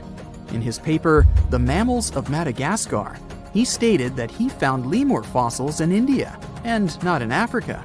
However, this discovery was extremely shocking to him because of the fact that lemurs' original homeland, Madagascar, is much closer to Africa. He proposed that this was possible only if some larger continent connected the two once. He stated that this continent must have eventually sunk to the ocean floor. He then named it Lemuria, and hence the theory was born. People who came after Sclater took his theory a step further and thought that Lemuria was also the home of an extinct race of humans called Lemurians, who had 4 arms and enormous bodies, and were also the ancestors of modern-day humans, as well as lemurs. Of course, as new scientific discoveries were made on plate tectonics, evolution, and the study of DNA, the theories regarding the fictional continent called Lemuria were debunked. The last fictional land on the map is Agartha, Mr. Bright says. Taking its roots from Eastern mysticism, one legend says there's a kingdom called Agartha that is located deep beneath the surface of the earth. It's where all 4 corners of the world are connected by paths and tunnels. It is said that there's a secret entrance into Agartha hidden in the Gobi Desert, and it's built by Agarthans themselves using advanced technology that can't be detected by us, the surface folks. According to some beliefs, Agartha exists to counterbalance the energies of those who live above the surface. While we live in a state of rush and heightened emotions, this world beneath us is the total opposite. Some even say that those who escaped Atlantis fled here to continue their lives inside the Earth's core. And yet, others think it's actually a land that's crawling with all kinds of monsters. But there's no need to be scared, since modern science proved Earth's core is not actually hollow and is a solid hot iron ball. So you can cancel your journey plans to the center of the Earth if you've made any. Thanks, Mr. Bright. Hey, you've heard of Stonehenge? Of course you have. Big rocks mysteriously mounted in circles on a plain in England by, somebody. But what if England's Stonehenge is only a replica of another monument, and its builders just crossed the Atlantic and copied what someone had already done elsewhere? Well, it turns out researchers found another Stonehenge underneath the waters of Lake Michigan. This lake is a hotspot for woo-woo unexplained things. A bunch of disappearances, plane crashes, and now this, an ancient underwater monument that looks strangely enough like Stonehenge. We couldn't help ourselves and needed to dive deep into this story. A ring of massive stones, arranged in a way that felt all too familiar. They saw 2 circles, an outer one and an inner one, sitting 40 feet below the surface. But this wasn't just a random pile of rocks. These stones had been placed there purposefully by human hands. And by doing some further research, they discovered that they were staring at a structure that's over 9,000 years old. Think about it. This Stonehenge beneath Lake Michigan predates the pyramids. It predates Stonehenge itself by about 4,000 years. All of this information was enough to startle scientists at Northwestern Michigan University. But that was before they found this out.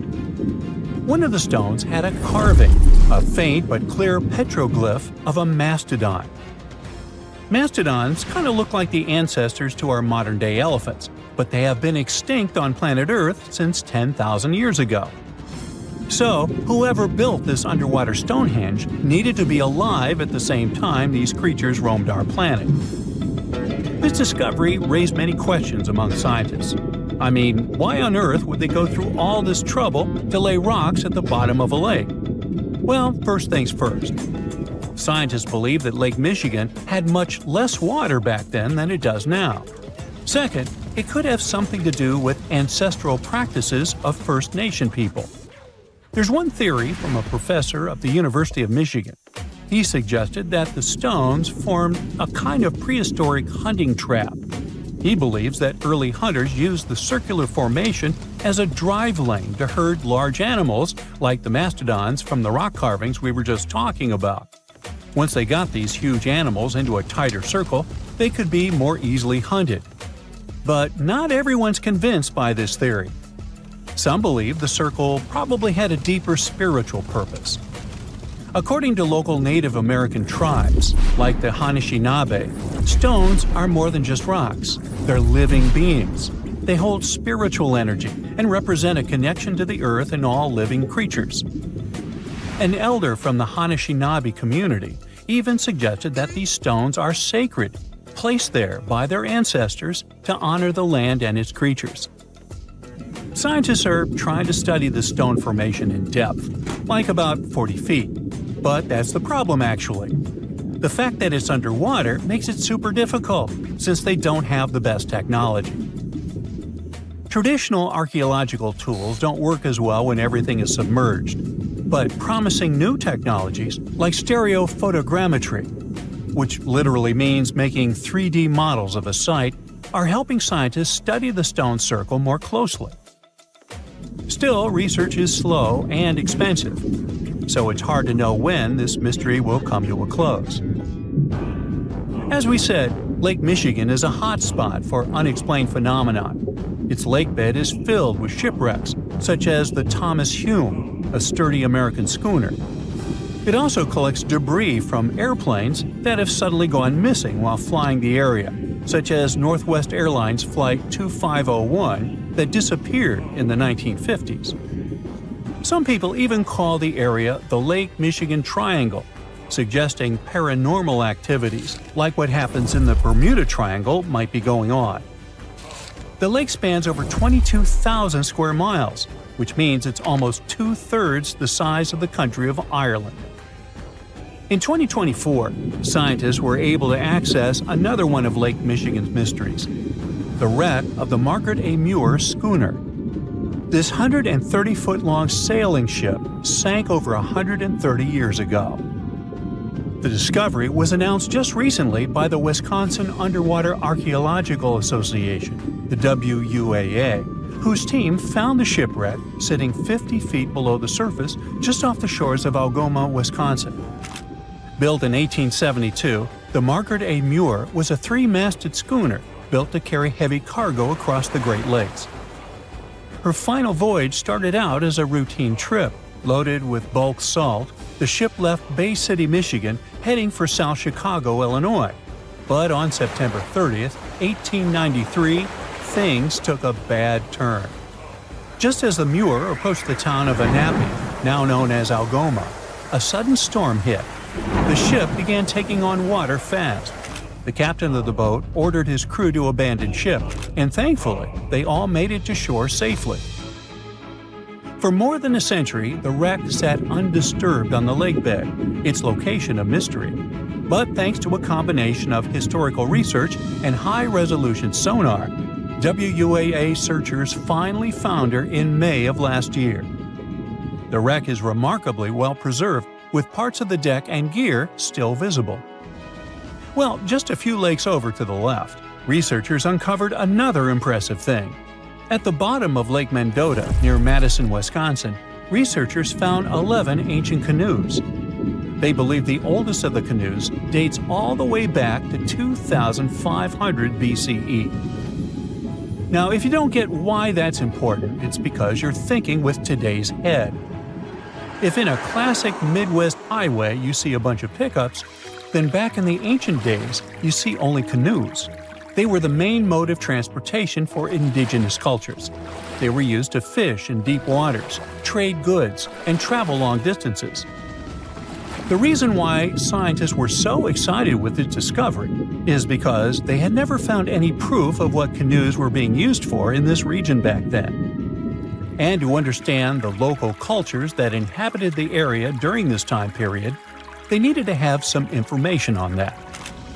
This exciting discovery was announced by the Wisconsin Historical Society in May 2024. The first canoe, which they believe is around 1,200 years old, was pulled from the lake in 2021. Then a second one was dug up in 2022. And now divers have found at least 11 more canoes along what would have been an ancient shoreline, long since submerged. One theory is that these canoes were intentionally sunk to keep them from freezing or warping in winter. It's possible people stored them in the same spot for generations. Or maybe this is just a small part of a much bigger settlement. Historians do believe there could be an ancient village hidden under the water of the lake. Divers have already found stone tools, like net sinkers used for fishing, but the village itself hasn't been located yet. Truth is, while the Great Lakes often steal all the thunder, scientists point out that smaller lakes like Mendota have stories too. The Wisconsin Historical Society is working closely with Native nations to piece together more about the lake's history. You'll need to believe me when I say there is a third Stonehenge, all the way under the waters of Lake Constance, Switzerland. I mean, think of it like Stonehenge's cousin. Archaeologists began to discover this back in 2015, when they found a line of 170 man-made stone cairns under the lake. Scientists say this was most likely the work of several villages, and that the cairn site was probably used for some collective purpose because, well, the formations are huge. Some of them are several dozen feet wide, and they can build up to 6 feet. The most amazing discovery so far is that the site dates back to around 5,500 years ago. So around the time the original Stonehenge was being built. Some of the facts that link them together are their construction dates, as well as the distinct characteristic of stone monuments built in a circular format. Scientists don't know much about this site yet, but hey, I see a pattern manifested all over the world, don't you? Okay, what if I tell you that the extraterrestrials we all imagine as little green men may actually look like very normal Earthlings and chill in Europe? This is the Iberian Peninsula, and people living there are under suspicion. Ooh. Here's the reason. Somehow, parts of the most important artifacts that the Iberian civilization called Treasure of Valena are made of metal that simply can't be found on Earth, because it's metal from a meteorite. Now let's tackle this step by step. This is the artifact itself, and it's composed of 59 different objects. Bowls, bottles, and bracelets. Is there a pattern there with all those bees? In total, the find weighs around 20 pounds, of which 18 pounds are 23.5 karat gold. Now, if you're not a metal specialist, I'll clarify it for you right away. For comparison, 23 karat gold is 95.8% pure gold, so 23.5 karat is even purer. The remaining percentage goes to other metals to help add strength and durability to the precious alloy. There was also silver, iron, and amber in that set. The artifact could have been pretty straightforward, but for these two, let's call them imposters. Look at this wrought iron bracelet and this hollow hemisphere. Can you see that? Those rusty lines on the hemisphere and the overall weird color of the bracelet do stand out, since everything else is made of purest gold.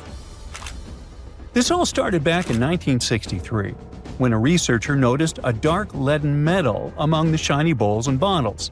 The metal was shiny in some areas and covered with a ferrous-looking oxide that was mostly cracked. Now, just so you understand, gold does not usually act this way. Gold is one of the least reactive of all metals, so it won't even tarnish, let alone rust. To figure out where this suspicious iron came from, researchers turned to mass spectrometry, which checks out the mass-to-charge ratio of molecules. Their findings showed that the nickel in the iron is similar to that found in meteoritic iron. Simply put, the bracelet and the hemisphere are of extraterrestrial origin. Ooh. Now, the exact age of the trove is hard to determine, yet it's crucial. We need to know the exact age to see if it coincides with the start of the Iron Age in the Iberian Peninsula. If it does, then no further questions here. But if it doesn't, well, it's, at the very least, weird, if not suspicious. So there's this three-age system. It comprises the Stone Age, then the Bronze Age, and then the Iron Age. The Stone Age is of no importance here, so let's compare the Bronze and the Iron Ages. The Bronze Age began when it was realized that combining copper and tin produced a material that was more durable than either metal alone. This era was all about major upgrades in tools and weapons. but two standout inventions were writing systems and the wheel. Then came the Iron Age. This time was all about slowly bringing iron into everyday life. Iron was way easier to shape into cool designs than bronze. Now this was a big deal because iron, especially transformed into steel, provided significant improvements in all aspects of life. Tools became lighter, cheaper, and stronger compared to their bronze equivalents. You get it? Good. So researchers have long debated whether the treasure dates back to the post-Archaic era or the latter part of the Bronze Age. The most recent study claims that those artifacts were created in 1400 to 1200 BCE, and something really doesn't add up. First off, the Iron Age began around 500 years after these artifacts were crafted. Plus, ancient craftsmen couldn't know back then how to work with metals that landed on Earth approximately 1 million years ago. And while the dates are really hard to explain, there is a logical explanation for the craftsmanship. The theory here is that those metal workers simply had access to the fallen meteorite, and thus they could study it well and discover its properties before using it for decorative purposes. They could have figured it out through trial and error, and once they knew exactly how to work with this extraterrestrial metal, they proceeded to adorn the artifacts with it. Plus, there were the Phoenicians, who contributed to their craftsmanship. Now, it's true that the Iberian people have been processing metal and making pottery long before the Phoenicians settled on the peninsula. But the arrival of new metalworking techniques and the introduction of the potter's wheel enabled them to produce better quality goods much faster than before. So, we figured out the extraterrestrial origins of the Iberian artifacts. But guess what? This area is still under suspicion. The reason for that is the language they spoke. You see, for most modern languages people use today, there will always be some proto-language. Say for Italian, Spanish, and French, it's Latin, hence their similarities. But wait, Iberian was largely spoken where modern Spain is, so why isn't Spanish similar to it? Well, the truth is, no language today is similar to the Iberian. Maybe only the Basque language, but it's because of some similarities found in their numerical systems. Basque is classified as a language isolate, or simply unrelated to any other known languages, and the only language isolate in Europe. The Iberian language is unclassified. While the scripts written in it have been deciphered to various extents, the language itself remains largely unknown. And look at the alphabet the Iberians had. Looks like it doesn't really belong to our planet. But hold up, this one might be a bit of a stretch. When the Phoenicians came to the peninsula, they brought along their alphabet to the Iberians. But honestly, the Iberians probably weren't keen on just copying someone else's writing system, so they tweaked it until it looked completely different. Let's just say they took some inspiration and ran with it. While linguists can guess to some extent how most characters sounded, actually translating the language is still completely impossible.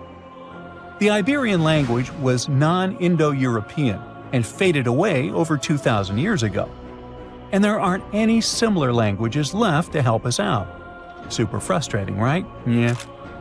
We got over 2,000 Iberian inscriptions from tombs, coins, potteries, lead plates, and even cave wall carvings. But aside from a handful of words, we're totally in the dark about what they mean.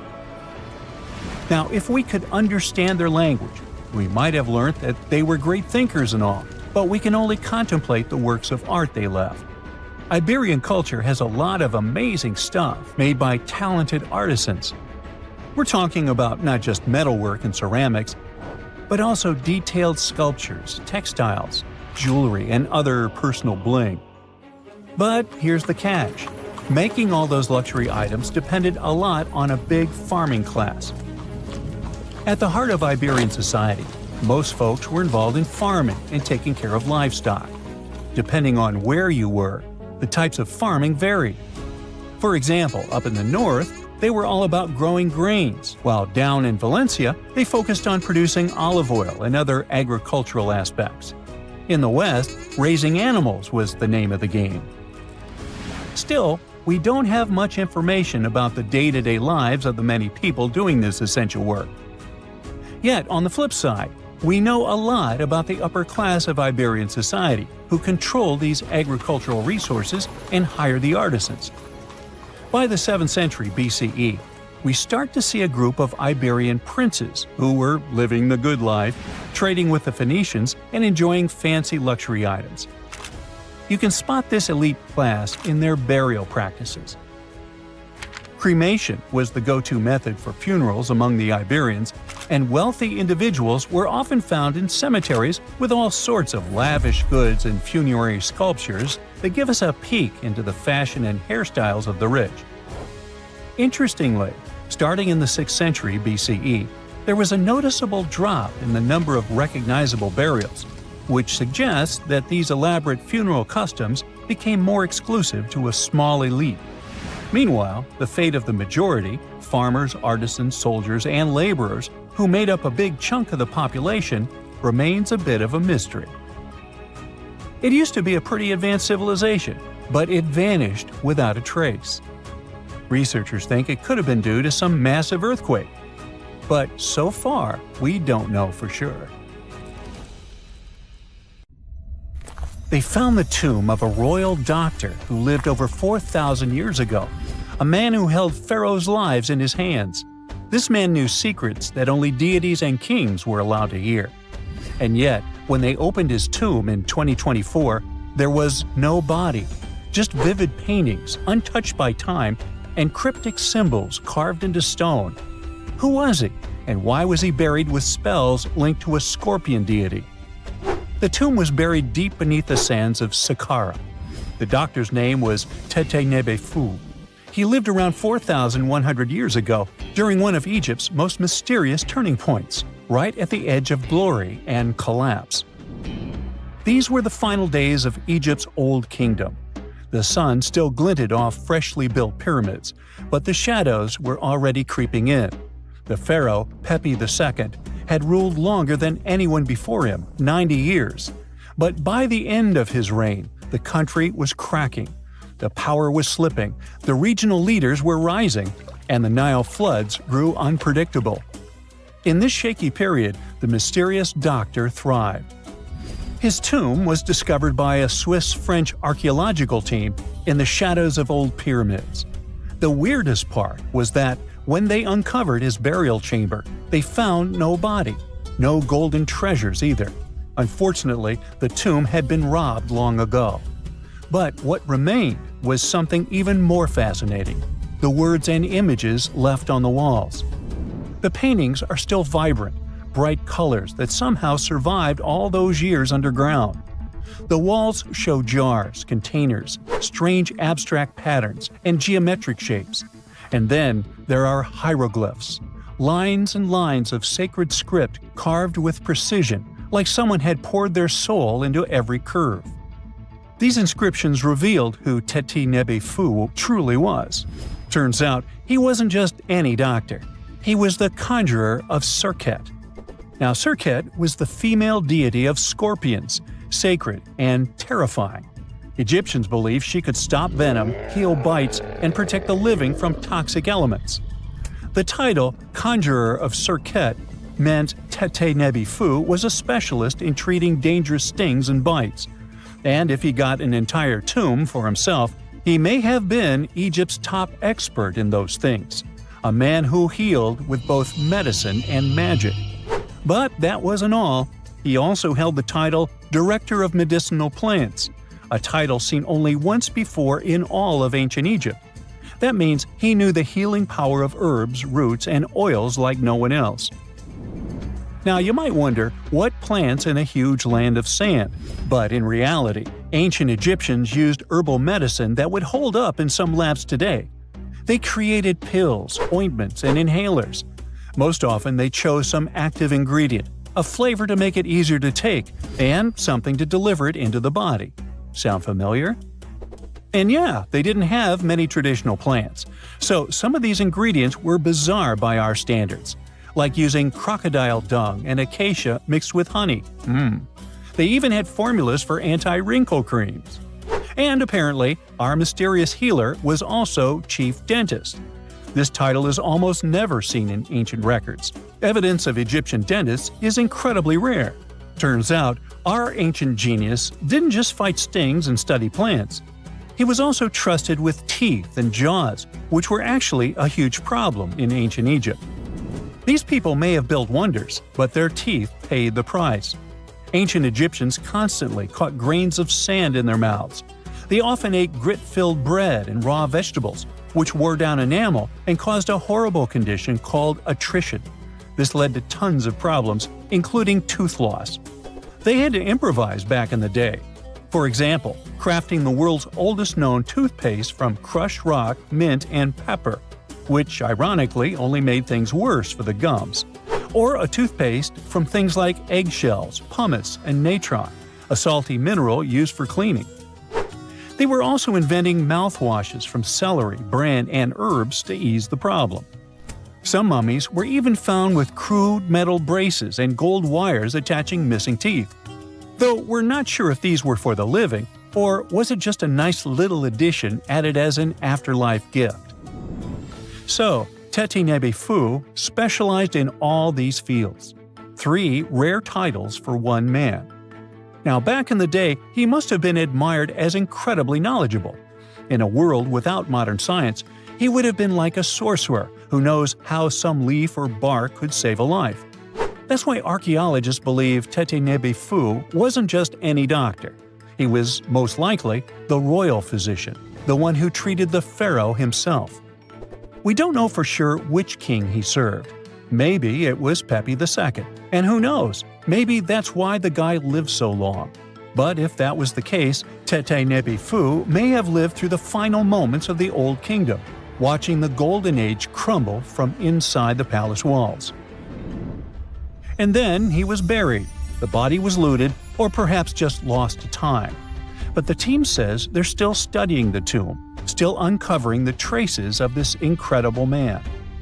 Overall, ancient Egyptians were practicing medicine on a crazy advanced level. Some practices feel familiar even today.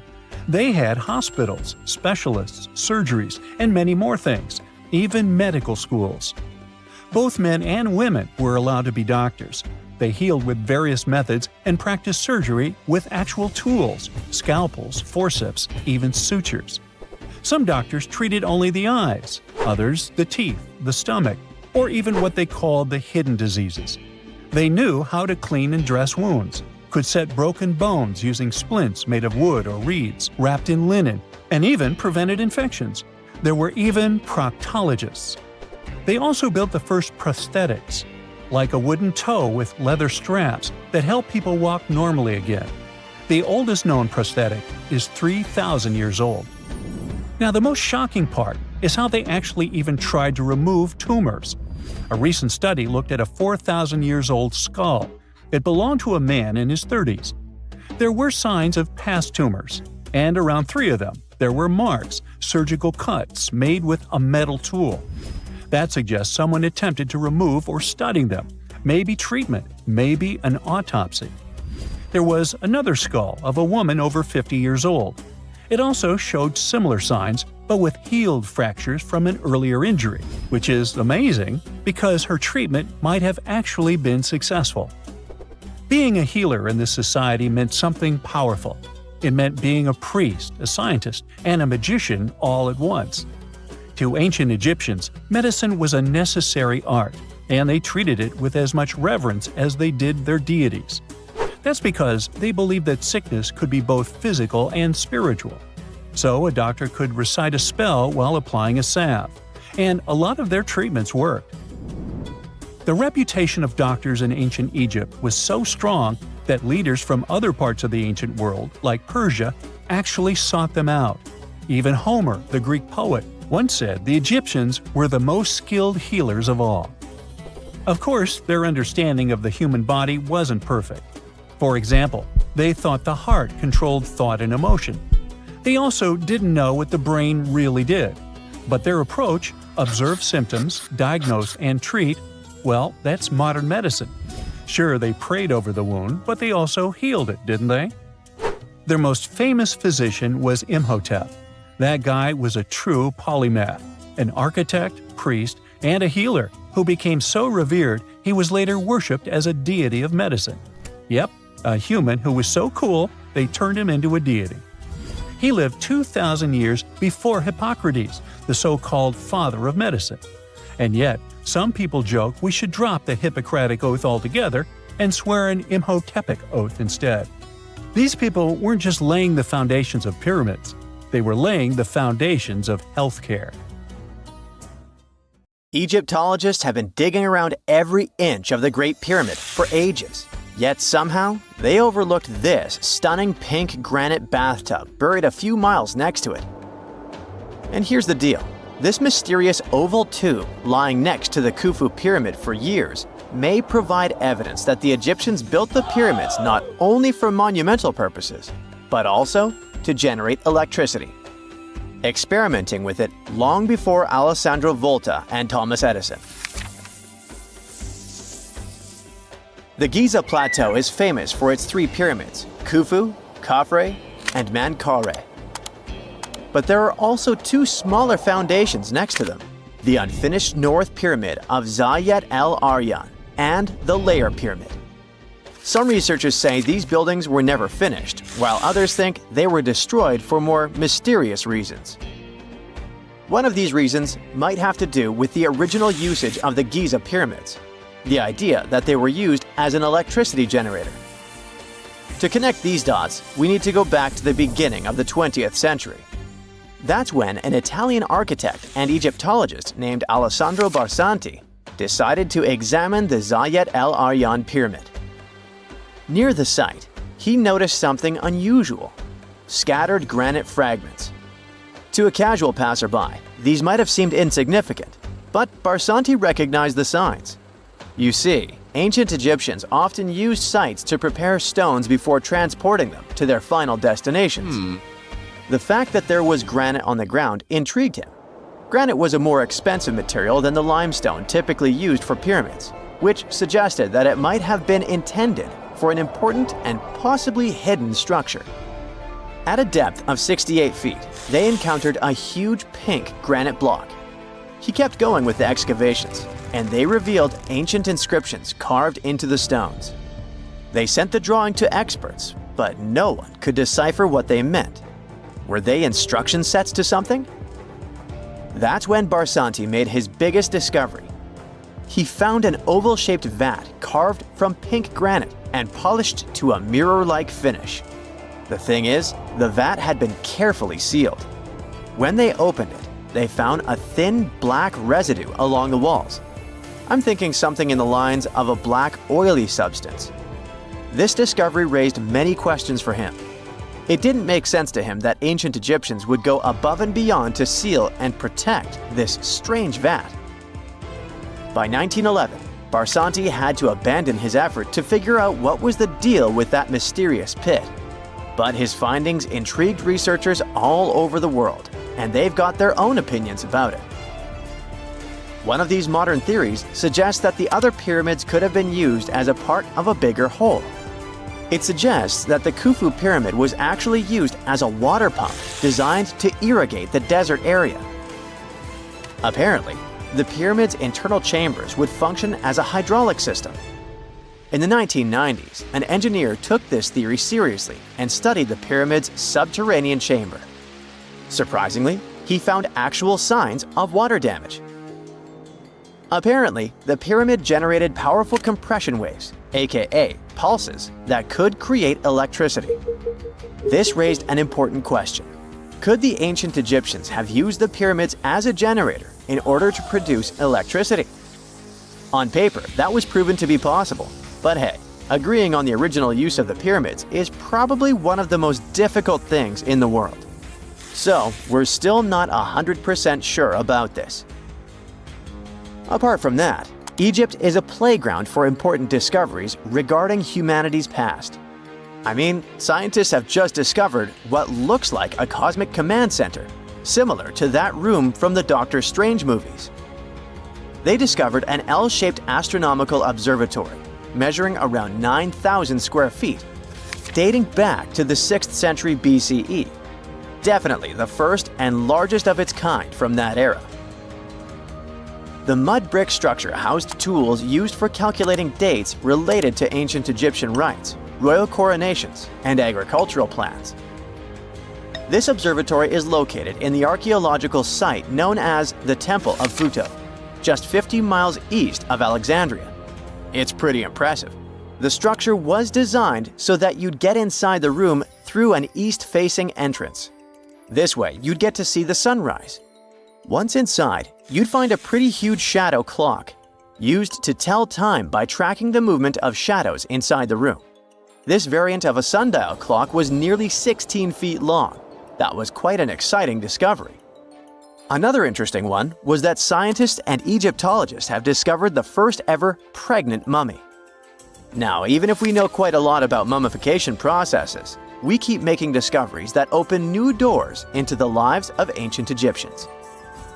It took so long for someone to find out this mummy was expecting at the time she was embalmed because she was placed in a male's coffin. More specifically, a male priest. Historians say that during the 19th century, a lot of traders mixed coffins up in order to sell them. Yes, that means they opened them and switched mummies to please their buyers. It was a complete surprise because they were hoping to study more about ancient health issues when they opened this coffin up. But they had another special research on their hands: prenatal practices in ancient Egypt. This mummified woman, who lived about 2,000 years ago, was from 20 to 30 years old when she passed away. She was found in Thebes, and her remains were incredibly well preserved. You see, mummification recipes varied across Egypt. In this woman's case, researchers could tell she was a member of the high society since she was buried with special amulets. But since mummification methodologies differed so much between cities and time periods, they still have to dig further to understand why she was embalmed along with her baby. Speaking of mummies, scientists were digging up a final resting place in Saqqara, also in Egypt, and they unearthed two embalming workshops. One was for humans and the other for sacred animals. Apparently, the workshops date back to about 2,400 years ago. They were equipped with stone beds, clay pots, and ritual vessels. Everything you needed to mummify. But that's not all. Archaeologists also stumbled upon cheese stored in jars behind tombs that were over 3,000 years old. Yep, cheese. This shows that the ancient Egyptians were pretty savvy when it came to preserving food, too. They knew how to store stuff for the long haul, not just the mummies. It really shows how they applied their preservation skills to both food and bodies, giving us a glimpse into their impressive technological know-how. Scientists have also found one of Egypt's oldest complete mummies, and to their surprise, it was completely covered in gold. You see, Egyptian mummies covered in gold are already a rare thing, but they weren't expecting it to be the oldest one ever found. The mummy was quite well preserved, and they could identify that it was the remains of a wealthy man called Hekashepes. Many symbols show that he was important and wealthy, like the band he wore on his head and the bracelet on his chest. He was also dressed in a tunic wrapped with a belt, which was a way to preserve the good appearance of a person after they passed away. To reveal it, they had to open the final resting place with mortar. Basically, it was like they were opening a time machine, just as the ancient Egyptians did 4,300 years ago. If you think about it, it's almost like entering a time capsule. Enough about mummies. Scientists also found something very exciting hovering above the pyramids. They had to use a fancy top-notch radar known as LARID, aka Low Altitude Long Range Ionospheric Radar, which can see these invisible waves far away into the sky. LARID helped them discover giant plasma bubbles floating in the air above the pyramids. These bubbles are called plasma bubbles, and they wreak havoc on modern technologies. I mean, they can disrupt GPS and phone signals for hundreds of kilometers in diameter from where they're located. These bubbles are massive, sometimes as big as cities, and they're caused by the sudden depletion of charged particles in the ionosphere. So, instead of spreading out evenly throughout the ionosphere, they stick together in this wave-like form. This was a pretty important discovery because it can help scientists understand how to prevent these waves from messing with our technology. Wow! Scientists have found a lost city beneath Egypt's pyramids. And it's incredibly large, bigger than the biggest target you can imagine. Underground chambers, passageways, and vertical structures. Scientists have no idea what purposes they serve. But let's start from the very beginning. Italian and Scottish scientists studying the Pyramid of Khafra discovered something that looked like secret tunnels under 3 pyramids. This find might change what we know about ancient Egypt. The expedition, called the Khafra Project, was led by Corrado Malunga from Pisa, Italy, and Filippo Biondi from the University of Strathclyde, Scotland. Their mission was to focus on exploring Khafra's pyramid, the second largest on the Giza Plateau. Scientists uncovered a massive structure beneath the Pyramid of Khafra. Could it be an ancient Egyptian underground city? The experts analyzed the data they had and came to the conclusion that 8 large vertical structures could be hiding beneath, possibly wells or shafts. They extend a staggering 6,500 feet across. Imagine placing 2.5 Burj Khalifas on the ground, one after another, and you get the sheer size of this find. These shafts also plunge nearly 2,000 feet underground. Some of the deepest underground stations in the world are located at a mere 380 feet underground or so. These cylindrical shafts are surrounded by spiral paths. Picture some old Gothic castle. They're connected to 2 giant, weirdly shaped chambers. Are those cubes? Or possibly bowls? Each of these chambers is likely more than 260 feet across. Now, even though we know about the structures now, no one has figured out their original purpose yet. Want to hear something even more shocking? Okay then. The team is almost sure that similar access points can be found under all 3 pyramids. In other words, all of them might be linked by a hidden system of underground tunnels, chambers, and passages. Even deeper, about 4,000 feet under the surface, there might be more unknown structures. And doesn't it add to the mystery? But the coolest news is that, according to some team members, these hidden structures near Giza pyramids could align with the legendary Halls of Amenti. In ancient Egyptian mythology, it's a place where people are believed to arrive when they're close to the end of their days. There, they are said to take a 3-day-long trial, facing their biggest fears. Now, how did scientists even discover these hidden spaces? To uncover them, researchers used 2 satellites positioned 420 miles above Earth. They sent radar signals to the Giza Plateau, and these signals generated detailed images, which were later compiled into a 3D model of the underground layout, including the newly detected shafts. Then, using synthetic aperture radar or SAR technology, which is a type of radar that can penetrate through stone, the team also spotted 5 small room-like structures hidden deep within the pyramid. One of these chambers contained a sarcophagus, which was once thought to be the tomb of Pharaoh Khafra. But now, scientists believe this was a mistake. The true burial site is likely to be elsewhere. In any case, these 5 hidden rooms were completely unknown before the scans. They seem to be arranged in the center of the pyramid and are linked to underground pathways leading somewhere below the structure. There's an opinion that these tunnels could lead to more hidden chambers and wells. Some of them might be around 4,500 years old. Wow! What if they help us solve ancient civilization mysteries? Preliminary data suggests that all this underground space can be much more than a few empty chambers. There might be many more hidden structures near the Giza pyramids. How come? Well, the thing is, the structure appears to include hollowed-out sections with spiral pathways leading even deeper underground. Refining the images hinting at this could reveal an extensive subterranean network.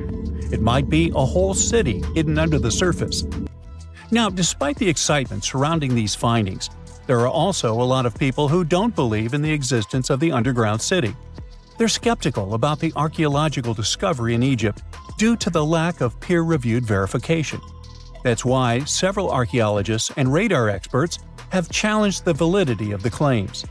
They've explained that the technology used to make the discovery may not be advanced enough to produce such detailed underground imagery. According to them, The 5 smaller chambers found near the surface could be natural formations, since the area had had sacred significance long before the construction of the pyramids. Some experts have even dismissed the use of radar methods in this context altogether. They call these methods scientifically unproven and question their accuracy. The discovery has also reignited discussions about ancient Egyptian myths and the possibility of hidden texts lying somewhere beneath the Giza pyramids. The layout of the newly detected underground chambers shares similarities with mythological accounts of the Hall of Records, a rumored chamber that could preserve early Egyptian wisdom. If confirmed, these findings could significantly reshape the understanding of Egypt's sacred topography. Plus, this lost city beneath Egypt's pyramid could become physical evidence of previously unknown underground structures. That's why the Khafra project is super eager to begin excavating to confirm their findings. But getting approval from Egyptian authorities is a challenging process. The discoveries still need to undergo peer review before they are accepted by the academic community.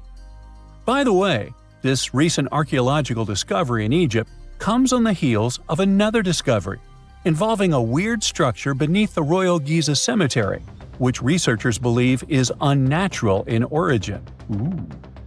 Archaeologists use remote sensing techniques and uncovered a mysterious L-shaped structure underground in the Western Cemetery of Giza. This area is known to house burials of royal family members and high-ranking officials. Many of the tombs in the cemetery have above-ground mastabas, rectangular stone or mud brick structures with flat roofs. But there is an area in the center of the cemetery where there are no above-ground structures. To investigate this unexplored region, the team used electrical resistive tomography and ground-penetrating radar. ERT works by sending electrical currents into the ground and measuring the resistance to detect remains. As for GPR, it sends radar into the ground and maps the structures based on the radar's return. The team found an anomaly about 6.5 feet beneath the surface. It appeared to be an L-shaped structure measuring at least 33 feet in length. The readings suggested that the structure had been backfilled with sand after its construction. This made the team hypothesize that it could be a mix of sand and gravel, or possibly an air void.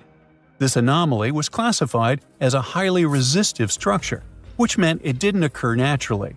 Motoyuki Sato, the study's lead author and professor at Tohoku University in Japan, claims that the structure is not a natural formation due to its sharp shape.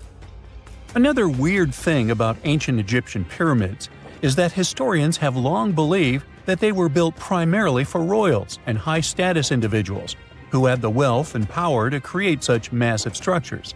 However, new research from the archaeological site of Tombos in modern-day Sudan challenges this assumption. The thing is, Tombos' pyramid may have served as burial sites for low-status workers as well as elites. The hard-working members of ancient communities may have found their last resting place in some of the most visible monuments, including the pyramids. Located along the Nile River in the ancient region of Nubia, Tombos became part of Egypt after its conquest of the area around 1400 BCE. That's when Egypt established the site to strengthen its colonial control. Workers at Tombos built pyramids, but those were much more modest than the famous pyramids of Giza. The research team reanalyzed 110 human skeletons from Tombos, originally studied in 2012. In particular, they examined the entheses, the areas where tendons and ligaments attach to bones. Such an analysis can give us insights into the amount of physical labor a person performed. When someone does hard labor, their bones often develop distinct crests and ridges at these attachment points due to the stress on the tendons and ligaments. And while some skeletons showed little change in their entheses, suggesting they belonged to individuals from the upper classes, others showed more serious changes. It means they belong to lower-class workers. This finding can totally challenge our earlier understanding of pyramid burials, especially the idea that only elites were buried in the pyramids, because the pyramids themselves were designed for the elite. This recent research may prove that lower-class